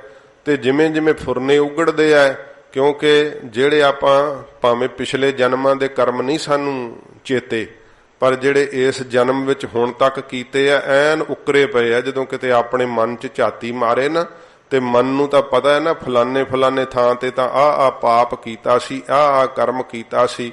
ਸੱਚੇ ਪਾਤਸ਼ਾਹ ਜੀ ਮਹਾਰਾਜ ਕਹਿੰਦੇ ਭਾਈ ਜੇ ਇਹ ਦਿੱਤਾ ਹੋਇਆ ਸਾਡਾ ਉਪਦੇਸ਼, ਇਸ ਉਪਦੇਸ਼ ਦੇ ਰਾਹੀਂ ਤੁਸੀਂ ਇਸ਼ਨਾਨ ਕੀਤਾ ਨਾ ਵਾਹਿਗੁਰੂ ਦੇ ਨਾਮ ਜਲ ਦੇ ਅੰਦਰ, ਮਹਾਰਾਜ ਕਹਿੰਦੇ ਇਸ ਜਨਮ ਦੇ ਕਰਮ ਤਾਂ ਕੀ, ਪਿਛਲੇ ਜਨਮਾਂ ਦੇ ਵਿੱਚ ਕੀਤੇ ਹੋਏ ਪਾਪਾਂ ਕਰਮਾਂ ਦੀ ਜਿਹੜੀ ਮੈਲ ਹੈ ਨਾ, ਜਨਮ ਕਰਮ ਮਲ ਉਤਰੈ, ਉਹ ਸਾਰੀ ਦੀ ਸਾਰੀ ਮੈਲ ਮਹਾਰਾਜ ਕਹਿੰਦੇ ਉਤਰ ਜਾਵੇਗੀ। ਮਨ ਤੇ ਜਾਏ ਗੁਮਾਨ। ਫਿਰ ਸਾਧ ਸੰਗਤ ਜੀ ਮਨ ਤੋਂ ਜਿਹੜਾ ਨਾ ਗੁਮਾਨ, ਇਹ ਹੰਕਾਰ ਨਹੀਂ ਛੜਾ ਛੱਡਦਾ। ਇਹ ਸਤਿਗੁਰੂ ਜੀ ਕਹਿੰਦੇ ਭਾਈ ਇਹ ਵੀ ਨਾਲ ਹੀ ਚਲਿਆ ਜਾਵੇਗਾ, ਨਾਸ਼ ਹੋ ਜਾਵੇਗਾ। ਹਉਮੈ ਦੀ ਮੈਲ ਜਿਹੜੀ ਹੈ ਨਾ, ਸਤਿਗੁਰਾਂ ਜੀ ਨੇ ਕਿਹਾ ਸਾਧੋ ਮਨ ਕਾ ਮਾਨ ਤਿਆਗੋ। ਮਨ ਦੇ ਅੰਦਰ ਜਿਹੜਾ ਮਾਨ ਹੈ ਨਾ, ਇਹਦਾ ਤਿਆਗ ਕਰੋ। ਫਿਰ ਸੱਚੇ ਪਾਤਸ਼ਾਹ ਜੀ ਕਿਹਾ ਕਿ ਸਾਧੋ ਮਨ ਕਾ ਮਾਨ ਤਿਆਗੋ, ਕਾਮ ਕ੍ਰੋਧ ਸੰਗਤ ਦੁਰਜਨ ਕੀ, ਤਾਤੇ ਅਹਨਸ ਭਾਗੋ। ਰਾਤ ਦਿਨ ਇਹਦੇ ਤੋਂ ਭੱਜਣਾ ਕਰੋ। ਇਹ ਸੰਗਤ ਵਿੱਚ ਸਾਧ ਸੰਗਤ ਜੀ ਦਾਤ ਆ ਜਾਂਦੀ ਹੈ, ਪ੍ਰਾਪਤ ਹੋ ਜਾਂਦੀ ਹੈ ਕਿ ਸੰਕਲਪ ਮਾਤਰ ਵੀ ਦੌੜਦੇ ਆਓ। ਉਹ ਨਹੀਂ ਕਰਦੇ ਸੰਕਲਪ, ਨਾ ਕਾਮ ਦਾ ਨਾ ਕ੍ਰੋਧ ਦਾ। ਮਹਾਰਾਜ ਅੱਗੇ ਦੱਸਣਗੇ ਸੱਚੇ ਪਾਤਸ਼ਾਹ ਜੀ ਮਹਾਰਾਜ। ਹਜੂਰ ਕਹਿੰਦੇ ਆ ਕਿ ਮਨ ਤੇ ਜਾਏ ਗੁਮਾਨ। ਉਹਨਾਂ ਦੇ ਮਨ ਤੋਂ ਗੁਮਾਨ ਜਿਹੜਾ ਹੈ ਨਾ ਅੰਦਰ, ਕਿ ਮੇਰੇ 'ਚ ਬੜੇ ਗੁਣ ਮੈਂ, ਮੈਨੂੰ ਬੜੀ ਲਿਆਕਤ ਵੈ। ਸੱਚੇ ਪਾਤਸ਼ਾਹ ਜੀ ਕਹਿੰਦੇ ਭਾਈ ਇਹ ਉਹਨਾਂ ਦੇ ਅੰਦਰੋਂ ਹੀ ਚਲਿਆ ਜਾਂਦਾ ਹੈ। ਉਸਤਤ ਨਿੰਦਾ ਦਉ ਤਿਆਗੈ, ਖੋਜੈ ਪਦ ਨਿਰਬਾਨਾ, ਜਨ ਨਾਨਕ ਇਹੋ ਖੇਲ ਕਠਨ ਹੈ, ਕਿਨਹੂ ਗੁਰਮੁਖ ਜਾਨਾ। ਉਹ ਗੁਰਮੁਖ ਫਿਰ ਜਾਣ ਲੈਂਦੇ ਐ। ਸਾਧ ਸੰਗਤ ਜੀ ਦੋਵੇਂ ਚੀਜ਼ਾਂ ਨੂੰ ਤਿਆਗ ਦਿੰਦੇ ਐ, ਨਾ ਉਸਤਤ ਵਿੱਚ ਫਸਦੇ ਐ। ਕੋਈ ਬਾਹਲੀ ਵਡਿਆਈ ਕਰੇ ਤੇ ਖੁਸ਼ ਨਹੀਂ ਹੁੰਦੇ, ਜੇ ਕੋਈ ਨਿੰਦਾ ਕਰੇ ਤੇ ਬੁੱਲਾਂ ਤੇ ਸਿਕਰੀ ਨਹੀਂ ਜੰਮਦੀ, ਘਬਰਾਉਂਦੇ ਨਹੀਂ। ਮਹਾਰਾਜ ਕਹਿੰਦੇ ਭਾਈ ਨਿਰਵਾਣ ਪਦਵੀ ਨੂੰ ਖੋਜਦੇ ਐ, ਜਿਹੜੀ ਇੱਕ ਰਸ ਰਹਿਣ ਵਾਲੀ ਹੈ। ਤੇ ਇਹ ਹੈ ਤਾਂ ਮਹਾਰਾਜ ਗੁਰੂ ਤੇਗ ਬਹਾਦਰ ਸਾਹਿਬ ਕਹਿੰਦੇ ਜਨ ਨਾਨਕ ਇਹੋ ਖੇਲ ਕਠਨ ਹੈ। ਇਹ ਇਸ਼ਨਾਨ ਕਰਨਾ ਸੌਖਾ ਨਹੀਂ ਹੈ, ਇਹ ਬੜਾ ਕਠਨ ਖੇਲ ਹੈ। ਮਨ ਨੂੰ ਮਾਰਨਾ, ਨਾਮ ਦੇ ਅੰਦਰ ਲਾਉਣਾ। ਜਿਹੜਾ ਸਾਧ ਸੰਗਤ ਜੀ ਮਨ ਕਰਕੇ ਨਾਮ ਨੂੰ ਸੁਣਦਾ ਹੈ ਉਹ ਬਹੁਤ ਵਡਭਾਗੀ ਹੈ। ਜਿਹਦਾ ਧਿਆਨ ਟਿਕਣ ਲੱਗ ਪਿਆ ਨਾਮ ਵਿੱਚ, ਜਾਣੋ ਕਿ ਇਸ਼ਨਾਨ ਹੋਣ ਲੱਗ ਪਿਆ ਉਹਦਾ। ਤੇ ਫਿਰ ਸੱਚੇ ਪਾਤਸ਼ਾਹ ਜੀ ਮਹਾਰਾਜ ਕਹਿੰਦੇ ਨੇ ਅਵਸ਼ ਬਰ ਅਵਸ਼, ਜ਼ਰੂਰ ਬਰ ਜ਼ਰੂਰ। ਜਿਵੇਂ ਨਹਾਤਿਆਂ ਮੈਲ ਲੱਥਦੀ ਹੈ ਨਾ, ਇਵੇਂ ਮਹਾਰਾਜ ਕਹਿੰਦੇ ਭਾਈ ਨਾਮ ਦੇ ਵਿੱਚ ਜੁੜਦਿਆਂ ਹੀ ਮਨ ਤੇ ਜਾਏ ਗੁਮਾਨ। ਮਨ ਤੋਂ ਨਾਲ ਹੀ ਗੁਮਾਨ ਵੀ ਦੀ ਮੈਲ ਵੀ ਧੁੱਪ ਜਾਂਦੀ, ਹੰਕਾਰ ਵੀ ਚਲਿਆ ਜਾਂਦਾ ਹੈ। ਜਨਮਾਂ ਜਨਮਾਂਤਰਾਂ ਚ ਕੀਤੇ ਹੋਏ ਪਾਪਾਂ ਦੀ ਮੈਲ ਲੱਥ ਜਾਂਦੀ ਆ। ਕਾਮ ਕ੍ਰੋਧ ਨਾ ਮੋਹਿਆ, ਫਿਰ ਕਾਮ ਉਹਨਾਂ ਨੂੰ ਆਪਣੇ ਤੇ ਮੋਹਿਤ ਨਹੀਂ ਕਰਦਾ, ਪ੍ਰਭਾਵਿਤ ਨਹੀਂ ਕਰਦਾ। ਹੁਣ ਕੀ ਹੁੰਦਾ ਹੈ ਕਿ ਕਈ ਵਾਰੀ ਅਭਿਆਸੀ ਨੂੰ ਪ੍ਰਤੀਤ ਹੋਣ ਲੱਗ ਜਾਂਦਾ ਹੈ ਕਿ ਫੁਰਨਾ ਨਹੀਂ ਆਉਂਦਾ ਜਦੋਂ, ਤੇ ਖਿਆਲ ਨਹੀਂ ਆਉਂਦਾ, ਤੇ ਸੋਚਦਾ ਹੈ ਕਿ ਸ਼ਾਇਦ ਹੁਣ ਕਾਮ ਵਸੀਕਾਰ ਹੋ ਗਿਆ। ਪਰ ਸਾਧ ਸੰਗਤ ਜੀ ਜਦੋਂ ਕਿਤੇ ਸਾਹਮਣੇ ਹਾਵ ਭਾਵ ਕਾਮ ਵਾਲੇ ਮਿਲ ਜਾਣ ਤੇ ਕਿਤੇ ਜਾਂ ਕਿਸੇ ਨੂੰ ਭੋਗਦਾ ਹੋਇਆ ਵੇਖ ਲਵੇ, ਉਸੇ ਸਮੇਂ ਚਿੱਤ ਜਿਹੜਾ ਵਿਚਲਿਤ ਹੋ ਜਾਂਦਾ ਹੈ। ਪਰ ਜਿਹੜਾ ਨਾਮ ਵਿੱਚ ਟਿਕਿਆ ਰਹਿੰਦਾ ਹੈ ਨਾ, ਮਹਾਰਾਜ ਸੱਚੇ ਪਾਤਸ਼ਾਹ ਕਹਿੰਦੇ ਕਾਮ ਉਹਨੂੰ ਆਪਣੇ ਤੇ ਮੋਹਿਤ ਹੀ ਨਹੀਂ ਕਰ ਸਕਦਾ। ਕਿੰਨਾ ਜ਼ਿਆਦਾ ਸਾਧ ਸੰਗਤ ਜੀ ਵੇਖ ਲਓ, ਭਾਵੇਂ ਕਿ ਕਈ ਰਿਖੀ ਹੋਏ ਆ, ਉਹ ਏਡੇ ਤਪ ਤੇ ਵੀ ਸਾਧ ਸੰਗਤ ਜੀ ਡੋਲ ਜਾਂਦੇ ਰਹੇ ਆ। ਸੌਰਭ ਰਿਖੀ ਵਰਗੇ ਉੱਤੇ ਵਰਮੀ ਬਣ ਗਈ ਸੀਗੀ, ਸੂਲਾਂ ਅੱਖਾਂ 'ਚ ਮਾਰ ਕੇ ਉਹ ਰਾਜਕੁਮਾਰੀਆਂ ਜਦੋਂ ਵੇਖਿਆ ਲਹੂ ਨਿਕਲ ਆਇਆ, ਵੇਖਿਆ ਕਿ ਤਾਂ ਕੋਈ ਵਿੱਚ ਇਨਸਾਨ ਬੈਠਾ, ਰਾਜੇ ਨੇ ਉਹ ਪਰਾਂ ਕਰਾਈ ਵਰਮੀ, ਵੇਖਿਆ ਰਿਖੀ ਹੈ, ਬਿਰਧ ਅਵਸਥਾ ਹੈ, ਮਾਫੀ ਮੰਗੀ, ਮਹਾਰਾਜ ਮਾਫ ਕਰ ਦਿਓ। ਰਾਜਕੁਮਾਰੀਆਂ ਤੋਂ ਭੁੱਲ ਹੋ ਗਈ, ਕਹਿੰਦੇ ਸ਼ਰਾਪ ਦਊਂਗਾ, ਨਹੀਂ ਤੇ ਰਾਜਕੁਮਾਰੀਆਂ ਮੈਨੂੰ ਸਾਰੀਆਂ ਦੇ, ਮੈਂ ਇਹਨਾਂ ਨੂੰ ਵਰਨਾ ਚਾਹੁੰਦਾ। ਤੋ ਉਹ ਤਪ ਕੀਤਾ ਐਡਾ ਜ਼ਿਆਦਾ ਤੇ ਰਾਜਕੁਮਾਰੀਆਂ ਦੇ ਸਰੂਪ ਤੇ ਹੀ ਮੋਹਿਤ ਹੋ ਗਿਆ। ਤੋ ਰਾਜਾ ਕਹਿੰਦਾ ਮਹਾਰਾਜ ਇਹ ਤਾਂ ਵੇਖ ਲਓ ਖੁਸ਼ੀ ਨਾਲ ਜਿਹੜੀ ਤੁਹਾਨੂੰ ਵਰ ਲੇ, ਤੁਹਾਡਾ ਬਿਰਧ ਸਰੂਪ ਹੈ, ਨੌਜਵਾਨ ਨੇ। ਤੇ ਸੌਰਭ ਰਿਖੀ ਨੇ ਆਪਣੇ ਤਪ ਦੇ ਜ਼ੋਰ ਨਾਲ ਫਿਰ ਆਪਣਾ ਸਰੀਰ ਹੀ ਸਾਧ ਸੰਗਤ ਜੀ ਨੌਜਵਾਨੀ ਵਾਲਾ ਬਣਾ ਲਿਆ। ਤੇ ਸਰੀਰ ਨੌਜਵਾਨੀ ਵਾਲਾ ਬਣਾ ਲਿਆ, ਫਿਰ ਕਿਹੜਾ ਬਿਰਧ ਨਹੀਂ ਸੀ ਹੋਣਾ। ਤਪ ਇਸੇ ਕਰਨ ਨੂੰ ਕੀਤਾ ਸੀ, ਫਿਰ ਉਸੇ ਦਲਦਲ ਚ ਫਸਣ ਨੂੰ। ਇਹ ਤਾਂ ਬਾਰ-ਬਾਰ ਉਸੇ ਹੀ ਮਨ ਜਿਹੜਾ ਹੈ ਨਾ, ਇਹ ਸਾਧ ਸੰਗਤ ਜੀ ਬਹੁਤ ਜ਼ਿਆਦਾ ਇਹੋ ਜਿਹਾ ਢੀਠ ਹੋਇਆ ਕਿ ਕਿੰਨਾ ਤਪ ਕਰਕੇ ਵੀ ਡੋਲ ਜਾਂਦਾ ਹੈ। ਪਰ ਸਤਿਗੁਰੂ ਜੀ ਨੇ ਨਾਮ ਦੇ ਇਸ਼ਨਾਨ ਦਾ ਇਹੋ ਜਿਹਾ ਮਹਾਤਮ ਦੱਸਿਆ। ਮਹਾਰਾਜ ਕਹਿੰਦੇ ਜਿਹਨੂੰ ਭਾਈ ਨਾਮ ਨੇ ਜਿਹੜਾ ਹੈ ਆਪਣੇ ਤੇ ਪ੍ਰਭਾਵਿਤ ਕਰ ਲਿਆ ਹੈ। ਜਦੋਂ ਸਾਧ ਸੰਗਤ ਜੀ ਜਿਹੜਾ ਚੁਬਕੀ ਲੋਹਾ ਹੁੰਦਾ ਹੈ ਨਾ, ਉਹ ਲੋਹੇ ਨੂੰ ਖਿੱਚ ਲੈਂਦਾ ਹੈ, ਕਿਉਂਕਿ ਲੋਹੇ ਦੇ ਕਣ ਜੇ ਰੇਤ ਵਿੱਚ ਮਿਲੇ ਹੋਣ ਨਾ, ਉਹਨਾਂ ਨੂੰ ਵੱਖਿਆ ਨਹੀਂ ਕੀਤਾ ਜਾਂਦਾ ਤੇ ਔਖਾ ਹੁੰਦਾ ਕਰਨਾ। ਪਰ ਜੇ ਚੁਬਕ ਹੋਵੇ ਨਾ, ਚੁਬਕੀ ਪੱਥਰ, ਤੇ ਉਹ ਝੱਟ ਹੀ ਸਾਰੇ ਲੋਹੇ ਨੂੰ ਖਿੱਚ ਲੈਂਦਾ ਹੈ। ਇਸ ਤਰ੍ਹਾਂ ਇਹ ਮਨ ਜਿਹੜਾ ਨਾ ਵਿਕਾਰਾਂ ਰੂਪੀ ਰੇਤ ਵਿੱਚ ਰਲਿਆ ਪਿਆ ਹੈ। ਵਿਸ਼ੇ ਵਿਕਾਰ ਚੰਗੇ ਕਰਮ ਵੀ ਕਰਦੇ ਨਾਲ ਫਿਰ ਫੁਰਨਾ ਆ ਜਾਂਦਾ ਹੈ। ਕੋਈ ਭਗਤੀ ਦਾ ਕਰਮ ਕੀਤਾ ਫਿਰ ਮਾੜਾ ਫੁਰਨਾ ਆ ਗਿਆ, ਕਿਸੇ ਨੂੰ ਵਿਕਾਰੀ ਚਿੱਤ ਵੇਖ ਕੇ ਫਿਰ ਚਿੱਤ ਡੋਲ ਗਿਆ। ਇਸ ਤਰ੍ਹਾਂ ਇਹ ਡਾਵਾਂ ਡੋਲ ਵਾਲੀ ਸਥਿਤੀ ਬਣੀ ਰਹਿੰਦੀ ਹੈ। ਤੇ ਜਦੋਂ ਚੁਬਕੀ ਪੱਥਰ ਕੀ ਹੈ? ਸੱਚੇ ਪਾਤਸ਼ਾਹ ਦੀ ਸੰਗਤ ਵੈ। ਜਦੋਂ ਸੰਗਤ ਵਿੱਚ ਆਈਏ ਤੇ ਨਾਮ ਦੇ ਪ੍ਰਤਾਪ ਕਰਕੇ ਸਾਧ ਸੰਗਤ ਜੀ ਮਨ ਫਿਰ ਆਕਰਸ਼ਿਤ ਹੋ ਜਾਂਦਾ, ਖਿੱਚਿਆ ਜਾਂਦਾ ਹੈ, ਫਿਰ ਪ੍ਰਭਾਵ ਨਹੀਂ ਪੈਂਦਾ। ਇੱਥੋਂ ਤੱਕ ਕਿ ਨਗਨ ਅਵਸਥਾ ਵਿੱਚ ਵੀ ਕਿਸੇ ਨੂੰ ਵੇਖ ਕੇ ਉਹਨਾਂ ਦਾ ਚਿੱਤ ਨਹੀਂ ਡੁਲਾਇਮਾਨ ਹੁੰਦਾ। ਸੱਚੇ ਪਾਤਸ਼ਾਹ ਜੀ ਕਹਿੰਦੇ ਨੇ ਕਾਮ ਕ੍ਰੋਧ ਨਾ ਮੋਹੀਆ, ਕ੍ਰੋਧ ਵੀ ਉਹਨਾਂ ਨੂੰ ਆਪਣੇ ਤੇ ਪ੍ਰਭਾਵਿਤ ਨਹੀਂ ਕਰ ਸਕਦਾ। ਉਹ ਕਿਉਂਕਿ ਸਾਧ ਸੰਗਤ ਜੀ ਜੇ ਆਪਣੇ ਆਪ ਨੂੰ ਸਿਆਣਾ ਸਮਝੇ ਤੇ ਫਿਰ ਦੂਸਰੇ ਦੀ ਅਲਪਗਤਾ ਤੇ ਕ੍ਰੋਧ ਆਉਂਦਾ ਹੈ। ਜਿਹੜਾ ਹੈ ਆਪਣੇ ਆਪ ਨੂੰ ਤਾਕਤਵਰ ਸਮਝੇ ਤੇ ਕਮਜ਼ੋਰ ਨੂੰ ਜਿਹੜਾ ਹੈ ਕ੍ਰੋਧਿਤ ਹੋ ਕਰਕੇ ਜਿਹੜਾ ਹੈ ਬੇਇੱਜ਼ਤ ਕਰਦਾ ਹੈ। ਜਦੋਂ ਉਹਨਾਂ ਨੇ ਸਭ ਤੋਂ ਆਪਣੇ ਆਪ ਨੂੰ ਮਾੜੇ ਸਮਝ ਲਿਆ ਤੇ ਕਿਸੇ ਉੱਤੇ ਕ੍ਰੋਧ ਵੀ ਉਹਨਾਂ ਨੂੰ ਨਹੀਂ ਆਉਂਦਾ। ਮਹਾਰਾਜ ਕਹਿੰਦੇ ਭਾਈ ਇਹ ਕ੍ਰੋਧ ਵੀ ਉਹਨਾਂ ਨੂੰ ਪ੍ਰਭਾਵਿਤ ਨਹੀਂ ਕਰਦਾ। ਮੋਹੀ ਹੈ, ਆਪਣੇ ਵੱਲ ਮੋਹ ਨਹੀਂ ਸਕਦਾ, ਤੇ ਅਥਵਾ ਮੋਹੀ ਹੈ, ਮੋਹ ਵੀ ਉਹਨਾਂ ਨੂੰ ਸ਼ਰੀਰਾਂ ਦਾ ਤੰਗ ਨਹੀਂ ਕਰਦਾ। ਸੱਚੇ ਪਾਤਸ਼ਾਹ ਜੀ ਦੇ ਨਾਮ ਵਿੱਚ ਉਹਨਾਂ ਨੂੰ ਇਹੋ ਜੀ ਜਿਹੜੀ ਹੈ ਅਲਿਪਤ ਰਹਿਣ ਦੀ ਅਵਸਥਾ ਪ੍ਰਾਪਤ ਹੋ ਜਾਂਦੀ ਆ। ਬਿਨਸਾ ਲੋਭ ਸੁਆਨ, ਤੇ ਜਿਹੜਾ ਸਾਧ ਸੰਗਤ ਜੀ ਇਸ ਪ੍ਰਕਾਰ ਲੋਭ ਰੂਪੀ ਕੁੱਤਾ ਹੈ, ਕਿਉਂਕਿ ਲੋਭ ਨੂੰ ਕੁੱਤੇ ਦਾ ਦਰਜਾ ਦਿੱਤਾ ਹੈ। ਜਿਵੇਂ ਹਲਕਾ ਕੁੱਤਾ ਹੁੰਦਾ ਹੈ ਨਾ, ਉਹ ਆਪਣੇ ਪਰਾਏ ਦੀ ਪਛਾਣ ਨਹੀਂ ਕਰਦਾ, ਹਰੇਕ ਨੂੰ ਵੱਢਣ ਦਾ ਯਤਨ ਕਰਦਾ ਹੈ। ਤੇ ਉਹ ਜਿਹੜਾ ਹਲਕਾ ਕੁੱਤਾ ਹੁੰਦਾ ਉਹਦੀਆਂ ਨਿਸ਼ਾਨੀਆਂ ਹੁੰਦੀਆਂ, ਪਾਣੀ ਤੋਂ ਡਰਦਾ ਹੈ, ਪੂਛ ਸਿੱਧੀ ਹੋ ਜਾਂਦੀ ਹੈ, ਮੂੰਹ ਚੋਂ ਝੱਗ ਵਗਦੀ ਹੈ। ਇਸੇ ਤਰ੍ਹਾਂ ਜਿਹੜਾ ਲੋਭੀ ਹੁੰਦਾ ਹੈ ਨਾ, ਉਹ ਆਪਣੇ ਪਰਾਏ ਦੀ ਪਛਾਣ ਨਹੀਂ ਕਰਦਾ, ਜਿਹੜਾ ਹੈ ਭਰਾਵਾਂ ਦਾ ਵੀ ਕਤਲ ਕਰਕੇ ਜ਼ਮੀਨ ਹੜੱਪਣਾ ਚਾਹੁੰਦਾ ਹੈ, ਤੇ ਪਿਓ ਦਾ ਵੀ ਕਤਲ ਕਰਕੇ ਉਹਦੀ ਮਾਇਆ ਜਿਹੜੀ ਆ ਉਹ ਲੈਣੀ ਚਾਹੁੰਦਾ ਹੈ। ਇਸ ਤਰ੍ਹਾਂ ਦਾ ਲੋਭੀ ਪੁਰਖ ਹੁੰਦਾ ਹੈ। ਫਿਰ ਜਿਵੇਂ ਪੂਛ ਸਿੱਧੀ ਹੁੰਦੀ, ਉਹਦੇ ਹੱਥ ਅੱਡੇ ਹੀ ਰਹਿੰਦੇ ਹਰ ਵੇਲੇ ਮੰਗਣ ਵਾਸਤੇ। ਫਿਰ ਜਿਵੇਂ ਉਹਦੇ ਮੂੰਹ ਚੋਂ ਕੁੱਤੇ ਦੇ ਝੱਗ ਵਗਦੀ ਹੈ, ਨਿੰਦਾ ਰੂਪੀ ਝੱਗ ਵਗਦੀ ਰਹਿੰਦੀ ਹੈ, ਹਰ ਵੇਲੇ ਨਿੰਦਾ ਹੀ ਕਰਦੇ ਰਹਿੰਦੇ ਆ। ਜਿਵੇਂ ਉਹ ਪਾਣੀ ਤੋਂ ਡਰਦਾ ਹੁੰਦਾ ਨਾ ਹਲਕਾ ਕੁੱਤਾ, ਐਵੇਂ ਸਾਧ ਸੰਗਤ ਜੀ ਇਹ ਜਿਹੜਾ ਲੋਭੀ ਪੁਰਖ ਹੈ ਸਤਸੰਗਤ ਰੂਪੀ ਪਾਣੀ ਤੋਂ ਡਰਦਾ ਹੈ, ਸਤਸੰਗਤ ਚ ਨਹੀਂ ਜਾਂਦਾ। ਜਿਵੇਂ ਕੋਈ ਜਿਹੜਾ ਹੈ ਲੋੜਵੰਦ ਹੋਵੇ ਤੇ ਉਹਦੇ ਤੋਂ ਵੇਖ ਕੇ ਕੰਨੀ ਝੱਟ ਕਤਰਾ ਲੈਂਦਾ ਕਿ ਇਹਨੇ ਤਾਂ ਕੁਝ ਮੰਗੂਗਾ ਹੀ, ਤੇ ਉਹ ਨੇੜੇ ਵੀ ਨਹੀਂ ਜਾਂਦਾ। ਲੋੜਵੰਦ ਦੀ ਲੋੜ ਉਸ ਕੀ ਪੂਰੀ ਕਰਨੀ ਹੈ, ਜਿਵੇਂ ਕਾਰੂ ਬਾਦਸ਼ਾਹ ਵਰਗੇ ਸੀਗੇ। ਇਸ ਪ੍ਰਕਾਰ ਮਹਾਰਾਜ ਕਹਿੰਦੇ ਭਾਈ ਜਿਹੜਾ ਹੈ ਨਾ ਲੋਭ ਰੂਪੀ ਕੁੱਤਾ, ਉਹ ਵੀ ਅੰਦਰੋਂ ਮਰ ਜਾਂਦਾ, ਸਮਾਪਤ ਹੋ ਜਾਂਦਾ ਹੈ। ਉਹਨਾਂ ਦਾ ਸੁਭਾਅ ਪਰਉਪਕਾਰੀ ਹੋ ਜਾਂਦਾ। ਭਾਵੇਂ ਕੋਲ ਥੋੜਾ ਹੀ ਪਦਾਰਥ ਹੋਵੇ ਨਾ, ਉਹ ਵੀ ਸਾਧ ਸੰਗਤ ਜੀ ਉਹਨਾਂ ਨੂੰ ਵੰਡ ਕੇ ਛਕਣ ਦੀ ਜਿਹੜੀ ਹੈ ਸੁਭਾਅ ਹੁੰਦਾ ਹੈ। ਸੱਚੇ ਪਾਤਸ਼ਾਹ ਜੀ ਕਹਿੰਦੇ ਭਾਈ ਉਹਨਾਂ ਦੇ ਅੰਦਰ ਕਿਸੇ ਪ੍ਰਕਾਰ ਦਾ ਲੋਭ ਨਹੀਂ ਰਹਿੰਦਾ, ਜਿਹੜੇ ਨਾਮ ਜਲ ਵਿੱਚ ਇਸ਼ਨਾਨ ਕਰਦੇ ਆ। ਸੱਚਾ ਮਾਰਗ ਚੱਲਦਿਆਂ, ਇਹ ਜਿਹੜਾ ਸੱਚਾ ਭਾਵ ਭਗਤੀ ਦਾ ਮਾਰਗ ਹੈ, ਮਹਾਰਾਜ ਕਹਿੰਦੇ ਭਾਈ ਇਸ ਮਾਰਗ ਦੇ ਉੱਤੇ ਪ੍ਰਭੂ ਦੇ ਪਿਆਰ ਦੇ ਮਾਰਗ ਤੇ ਚੱਲਦਿਆਂ ਹੋਇਆਂ ਉਸਤਤ ਕਰੇ ਜਹਾਨ, ਸਾਰਾ ਜਹਾਨ ਸਾਰਾ ਸੰਸਾਰ ਹੀ ਉਹਨਾਂ ਦੀ ਉਸਤਤ ਕਰਦਾ ਹੈ। ਸੰਸਾਰ ਵਿੱਚ ਤਾਂ ਕੀ ਲੋਕ ਪਰਲੋਕ ਵਿੱਚ ਉਹਨਾਂ ਦੀ ਜੈ ਜੈਕਾਰ ਦੇ ਡੰਕੇ ਵੱਜਦੇ ਆ। ਜਿਹੜਾ ਭਾਈ ਸੱਚ ਦੇ ਮਾਰਗ ਦਾ ਪਾਂਧੀ ਹੈ ਨਾ, ਸੱਚੇ ਪਾਤਸ਼ਾਹ ਦੀ ਕਹਿੰਦੇ ਭਾਈ ਉਹਦੀ ਇੱਥੇ ਵੀ ਉਸਤਤ ਹੁੰਦੀ ਹੈ, ਤੇ ਪਰਲੋਕ ਵਿੱਚ ਵੀ ਦੇਵੀ ਦੇਵਤੇ ਜੈ ਜੈਕਾਰਾਂ ਕਰਦੇ ਆ। 68 ਤੀਰਥ ਸਾਗਲ ਪੁੰਨ, ਮਹਾਰਾਜ ਤੁਸੀਂ ਇੱਕ ਤੀਰਥ ਦੱਸਿਆ ਕਿ ਜਾਂ ਸਾਰੇ ਤੀਰਥ ਹੈ? ਮਹਾਰਾਜ ਕਹਿੰਦੇ ਭਾਈ 68 ਤੀਰਥਾਂ ਵਿੱਚ ਸਾਰੇ ਤੀਰਥਾਂ ਦਾ ਫਲ ਮੰਨਿਆ ਜਾਂਦਾ ਸਨਾਤਨੀ ਮਤ ਵਿੱਚ।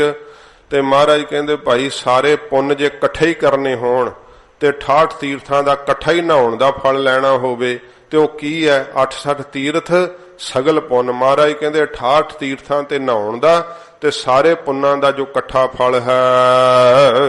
ਜੇ ਦਇਆ ਪਰਵਾਨ, ਮਹਾਰਾਜ ਕਹਿੰਦੇ ਭਾਈ ਜੀਆਂ ਦੇ ਉੱਤੇ ਦਇਆ ਕਰਨੀ, ਉਹ ਫਿਰ ਪਰਲੋਕ ਵਿੱਚ ਵੀ ਪ੍ਰਵਾਨ ਚੜ ਜਾਂਦੇ ਆ। ਇਹ ਮਹਾਰਾਜ ਕਹਿੰਦੇ 68 ਤੀਰਥਾਂ ਤੇ ਨਹਾਉਣ ਦਾ ਇਕੱਠਾ ਹੀ ਫਲ ਹੈ। ਜਿਹੜਾ ਸਾਧ ਸੰਗਤ ਜੀ ਕਿਸੇ ਨਿਮਾਣੇ ਤੇ ਨਤਾਣੇ ਦੇ ਉੱਤੇ ਜਿਹੜੀ ਦਇਆ ਕਰਨੀ ਹੈ ਨਾ, ਲੋੜਵੰਦ ਦੀ ਪੁੱਜ ਕੇ ਸਹਾਇਤਾ ਕਰਨੀ ਹੈ, ਜੀਆਂ ਦੇ ਉੱਤੇ ਦਇਆ ਕਰਨ ਨੂੰ ਸੱਚੇ ਪਾਤਸ਼ਾਹ ਜੀ ਮਹਾਰਾਜ ਕਹਿੰਦੇ ਭਾਈ ਸਭ ਤੋਂ ਵੱਡਾ ਇਹ ਇਸ਼ਨਾਨ ਹੈ। ਜਿਹੜਾ ਜੀਆਂ ਤੇ ਦਇਆ ਨਹੀਂ ਕਰ ਸਕਦਾ ਨਾ, ਮਹਾਰਾਜ ਕਹਿੰਦੇ ਭਾਈ ਉਹ ਕਿਹਦਾ ਚਿੱਤ ਵੀ ਭਾਵੇਂ 68 ਤੀਰਥਾਂ ਤੇ ਨਹਾਉਂਦਾ ਫਿਰੇ, ਮਹਾਰਾਜ ਕਹਿੰਦੇ ਉਹਦੇ ਉਤੋਂ ਤੇ ਉਹਦੇ ਅੰਦਰੋਂ ਕਦਾ ਚਿੱਤ ਵੀ ਮੈਲ ਨਹੀਂ ਲੱਥਣ ਵਾਲੀ। ਭਾਵੇਂ ਕਿ ਬਾਹਰੋਂ ਨਹਾਉਂਦੇ ਆ ਮਲ ਮਲ ਕੇ, ਪਰ ਸਾਧ ਸੰਗਤ ਜੀ ਅੰਦਰ ਮੈਲ ਹੀ ਭਰੀ ਰਹਿੰਦੀ ਹੈ। ਸੱਚੇ ਪਾਤਸ਼ਾਹ ਜੀ ਮਹਾਰਾਜ ਕਹਿੰਦੇ ਜੀਆਂ ਦੇ ਉੱਤੇ ਦਇਆ ਕਰਨੀ ਜਿਹੜੀ ਆ ਨਾ ਗੁਰਸਿੱਖੋ, ਇਹ 68 ਤੀਰਥਾਂ ਤੇ ਨਹਾਉਣ ਦਾ ਅਤੇ ਸਾਰੇ ਹੀ ਪੁੰਨ ਕਰਨ ਦਾ ਫਲ ਮਹਾਰਾਜ ਕਹਿੰਦੇ ਮਿਲ ਜਾਂਦਾ ਏ। ਜਿਸਨੋ ਦੇਵੈ ਦਇਆ ਕਰ, ਮੇਰਾ ਵਾਹਿਗੁਰੂ ਜਿਸ ਨੂੰ ਦਇਆ ਕਰਕੇ ਮਿਹਰ ਕਰਕੇ ਦਿੰਦਾ ਹੈ, ਸੋਏ ਪੁਰਖ ਸੁਜਾਨ। ਉਹੋ ਹੀ ਪੁਰਖ ਜਿਹੜਾ ਨਾ ਉਹ ਸੁਜਾਨ ਚਤੁਰ ਹੈ, ਉਹੋ ਹੀ ਸੁਗੜ ਹੈ, ਉਹੋ ਹੀ ਸਿਆਣਾ ਹੈ, ਜਿਹਨੂੰ ਮੇਰਾ ਵਾਹਿਗੁਰੂ ਦਇਆ ਕਰਕੇ ਆਪ ਨਾਮ ਦੀ ਦਾਤ ਦੇਵੇ, ਆਪ ਮਿਹਰ ਕਰਕੇ ਸਤ ਸੰਗਤ ਦਾ ਪਿਆਰ ਲਾਵੇ। ਮਹਾਰਾਜ ਕਹਿੰਦੇ ਭਾਈ ਉਹੋ ਹੀ ਸਿਆਣਾ ਪੁਰਖ ਹੈ। ਜਿਨ੍ਹਾਂ ਮਿਲਿਆ ਪ੍ਰਭ ਆਪਣਾ, ਜਿਨ੍ਹਾਂ ਨੂੰ ਆਪਣਾ ਪ੍ਰਭੂ ਮਿਲ ਪਿਆ ਹੈ, ਵਾਹਿਗੁਰੂ ਦੀ ਸਾਖਿਆਤਤਾ ਹੋ ਗਈ ਆ। ਨਾਨਕ ਤਿਨ ਕੁਰਬਾਨ, ਸੱਚੇ ਪਾਤਸ਼ਾਹ ਜੀ ਮਹਾਰਾਜ ਕਹਿੰਦੇ ਅਸੀਂ ਉਹਨਾਂ ਤੋਂ ਕੁਰਬਾਨ ਜਾਂਦੇ ਆ, ਬਲਿਹਾਰ ਜਾਂਦੇ ਆ, ਜਿਨ੍ਹਾਂ ਮਨੁੱਖਾ ਜਨਮ ਧਾਰ ਕਰਕੇ ਆਪਣੇ ਵਾਹਿਗੁਰੂ ਦੀ ਸਾਖਿਆਤਤਾ ਕਰ ਲਈ ਹੈ। ਪਰਮੇਸ਼ਰ ਨੂੰ ਆਪਣਾ ਆਪਾ ਜਾਣ ਲਿਆ ਹੈ, ਦੁਆਇਤ ਭਾਵ ਹੀ ਮਿਟ ਗਈ ਹੈ। ਸੱਚੇ ਪਾਤਸ਼ਾਹ ਕਹਿੰਦੇ ਅਸੀਂ ਉਹਨਾਂ ਤੋਂ ਕੁਰਬਾਨ ਬਲਿਹਾਰ ਜਾਂਦੇ ਹਾਂ। ਮਾਗ ਸੁਚੇ ਸੇ ਕਾਂਢਿਆ ਹੈ। ਸੱਚੇ ਪਾਤਸ਼ਾਹ ਜੀ ਕਹਿੰਦੇ ਭਾਈ ਮਾਘ ਦੇ ਮਹੀਨੇ ਵਿੱਚ ਉਹ ਸੁੱਚੇ ਕਾਂਢੀਏ ਕਹੇ ਜਾਂਦੇ ਆ, ਕਿਉਂਕਿ ਜਲ ਨਾਲ ਨਹਾ ਕੇ ਸੁਚਮਤਾ ਮੰਨੀ ਦੀ ਹੈ ਨਾ, ਤੇ ਜਲ ਕਰਦਾ ਵੀ ਸਰੀਰ ਦੀ ਸੁੱਧਤਾ ਹੈ। ਇਵੇਂ ਮਹਾਰਾਜ ਕਹਿੰਦੇ ਭਾਈ ਮਾਘ ਦੇ ਮਹੀਨੇ ਵਿੱਚ ਇਹ ਜਿਹੜਾ ਇਸ਼ਨਾਨ ਦੱਸਿਆ ਨਾ ਅਸੀਂ ਸਤ ਸੰਗਤ ਦਾ, ਨਾਮ ਦਾ, ਮਹਾਰਾਜ ਕਹਿੰਦੇ ਇਹਦੇ ਵਿੱਚ ਜਿਹੜੇ ਇਸ਼ਨਾਨ ਕਰਦੇ ਆ ਨਾ, ਹਜੂਰ ਕਹਿੰਦੇ ਭਾਈ ਉਹਨਾਂ ਨੂੰ ਫਿਰ ਸੁੱਚੇ ਕਿਹਾ ਜਾਂਦਾ ਏ। ਜਨ ਪੂਰਾ ਗੁਰ ਮਿਹਰਬਾਨ। ਪੂਰੇ ਗੁਰੂ ਜੀ ਜਿਨ੍ਹਾਂ ਉੱਤੇ ਮਿਹਰਬਾਨ ਹੋ ਗਏ ਆ ਨਾ, ਉਹਨਾਂ ਨੂੰ ਮਹਾਰਾਜ ਕਹਿੰਦੇ ਭਾਈ ਸੁੱਚੇ ਕਿਹਾ ਜਾ ਸਕਦਾ ਹੈ। ਪੂਰੇ ਗੁਰੂ ਜੀ ਦੀ ਮਿਹਰ ਦੀ ਨਿਗਾਹ ਨਾਲ ਵੀ ਸਾਧ ਸੰਗਤ ਜੀ ਅੰਦਰੋਂ ਇਸ਼ਨਾਨ ਹੋ ਜਾਂਦਾ ਹੈ। ਜੇ ਸਤਿਗੁਰੂ ਦ੍ਰਿਸ਼ਟੀ ਭਰ ਕੇ ਤੱਕਦੇ ਆ ਨਾ ਤੇ ਨਿਹਾਲ ਕਰ ਦਿੰਦੇ ਸੱਚੇ ਪਾਤਸ਼ਾਹ ਜੀ ਮਹਾਰਾਜ। ਹਜੂਰ ਕਹਿੰਦੇ ਭਾਈ ਉਹ ਮਾਘ ਦੇ ਮਹੀਨੇ ਵਿੱਚ ਸੁੱਚੇ ਕਹੇ ਜਾ ਸਕਦੇ ਐ ਜਿਨ੍ਹਾਂ ਉੱਤੇ ਪੂਰੇ ਗੁਰੂ ਜੀ ਮਿਹਰਬਾਨ ਹਨ। ਫਲ ਗੁਣ ਆਨੰਦ ਉਪਾਰਜਨਾ। ਤੋ ਸਾਧ ਸੰਗਤ ਜੀ ਇਹ ਮਾਘ ਦਾ ਮਹੀਨਾ ਸੰਪੂਰਨ ਹੋਇਆ ਹੈ। ਤੋ ਸਮਾਂ ਸੱਚੇ ਪਾਤਸ਼ਾਹ ਜੀ ਮਹਾਰਾਜ ਸੋ ਵੱਧ ਲੱਗ ਗਿਆ 5-10 ਮਿੰਟ। ਗਰੀਬ ਨਿਵਾਜ ਸਤਿਗੁਰੂ ਜੀ ਕਿਰਪਾ ਕਰਨ, ਮਹਾਰਾਜ ਜੀ ਦਾ ਇਹ ਅੰਮ੍ਰਿਤ ਪਵਿੱਤਰ ਉਪਦੇਸ਼ ਹਿਰਦੇ ਚ ਵਸੇ। ਕੱਲ ਨੂੰ ਫੱਗਣ ਦਾ ਮਹੀਨਾ ਜਿਹੜਾ ਉਹਦੀ ਕਥਾ ਆਵੇਗੀ। ਇਹ 12ਵਾਂ ਮਹੀਨਾ ਸਤਿਗੁਰੂ ਜੀ ਮਾਝ ਰਾਗ ਦੇ 12 ਮਾਹ ਦੀ ਸੰਪੂਰਨਤਾ ਕਰਨਗੇ। ਤੇ ਅਖੀਰਲੀ ਪੌੜੀ ਹੈ ਜੋ ਮੰਗਲ ਰੂਪ ਵਿੱਚ ਮਹਾਰਾਜ ਸਾਹਿਬ ਜੀ ਨੇ ਬਖਸ਼ਿਸ਼ ਕੀਤੀ ਹੈ। ਜਿਵੇਂ ਹਜੂਰ ਨੂੰ ਭਾਇਆ, ਜੇ ਤਾਂ ਸਮਾਂ ਰਿਹਾ ਤਾਂ ਫਿਰ ਅਖੀਰਲੀ ਪੌੜੀ ਦੀ ਵੀ ਨਾਲ ਕਥਾ ਹੋਊਗੀ। ਜੇ ਸਤਿਗੁਰੂ ਜੀ ਨੂੰ ਭਾਇਆ ਤਾਂ, ਤੇ ਨਹੀਂ ਤਾਂ ਫਿਰ ਅਗਲੇ ਦਿਨ ਸੰਪੂਰਨਤਾ ਹੋਵੇਗੀ। ਸੱਚੇ ਪਾਤਸ਼ਾਹ ਜੀ ਮਹਾਰਾਜ ਰਹਿਮਤ ਕਰਨ। ਇਹ ਮਾਘ ਦੇ ਮਹੀਨੇ ਦਾ ਸਾਧ ਸੰਗਤ ਜੀ ਉਪਦੇਸ਼ ਮਹਾਰਾਜ ਬਖਸ਼ਿਸ਼ ਕੀਤਾ ਹੈ। ਸਾਨੂੰ ਸਤ ਸੰਗਤ ਵਿੱਚ ਇਸ਼ਨਾਨ ਦਾ ਮਹਾਰਾਜ ਸਾਹਿਬ ਜੀ ਨੇ ਮਹਾਤਮ ਬਖਸ਼ਿਸ਼ ਕੀਤਾ। ਤੇ ਸਤ ਸੰਗਤ ਜਿਹੜੇ ਰੋਜ਼ ਕਰਦੇ ਆ ਉਹਨਾਂ ਨੂੰ ਸਾਧ ਸੰਗਤ ਜੀ ਸਦਾ ਹੀ ਇਹ ਇਸ਼ਨਾਨ ਦਾ ਫਲ ਮਹਾਰਾਜ ਸਾਹਿਬ ਜੀ ਬਖਸ਼ਿਸ਼ ਕਰਦੇ ਆ। ਜੀਵਨ ਹੀ ਉਹਨਾਂ ਦਾ ਬੜਾ ਉੱਚਾ ਤੇ ਸੁੱਚਾ ਬਣ ਜਾਂਦਾ ਹੈ। ਸਤਿਗੁਰੂ ਜੀ ਰਹਿਮਤ ਕਰਨ। ਗਰੀਬ ਨਿਵਾਜ ਸਤਿਗੁਰੂ ਸਾਡੇ ਹਿਰਦੇ ਵਿੱਚ ਪਾਵਨ ਉਪਦੇਸ਼ ਨੂੰ ਵਸਾਉਣ, ਮਹਾਰਾਜ ਦੀ ਸਿੱਖੀ ਕਮਾ ਸਕੀਏ। ਹੋਈਆਂ ਭੁੱਲਾਂ ਬਖਸ਼ ਲੈਣੀਆਂ ਜੀ। ਜਿਨਾ ਮਿਲਿਆ ਪ੍ਰਭ ਆਪਣਾ, ਨਾਨਕ ਤਿਨ ਕੁਰਬਾਨ। ਮਾਗ ਸੁਚੇ ਸੇ ਕਾਂਢਿਆ ਹੈ, ਜਨ ਪੂਰਾ ਗੁਰ ਮਿਹਰਬਾਨ। ਵਾਹਿਗੁਰੂ ਜੀ ਕਾ ਖਾਲਸਾ, ਵਾਹਿਗੁਰੂ ਜੀ ਕੀ ਫਤਿਹ।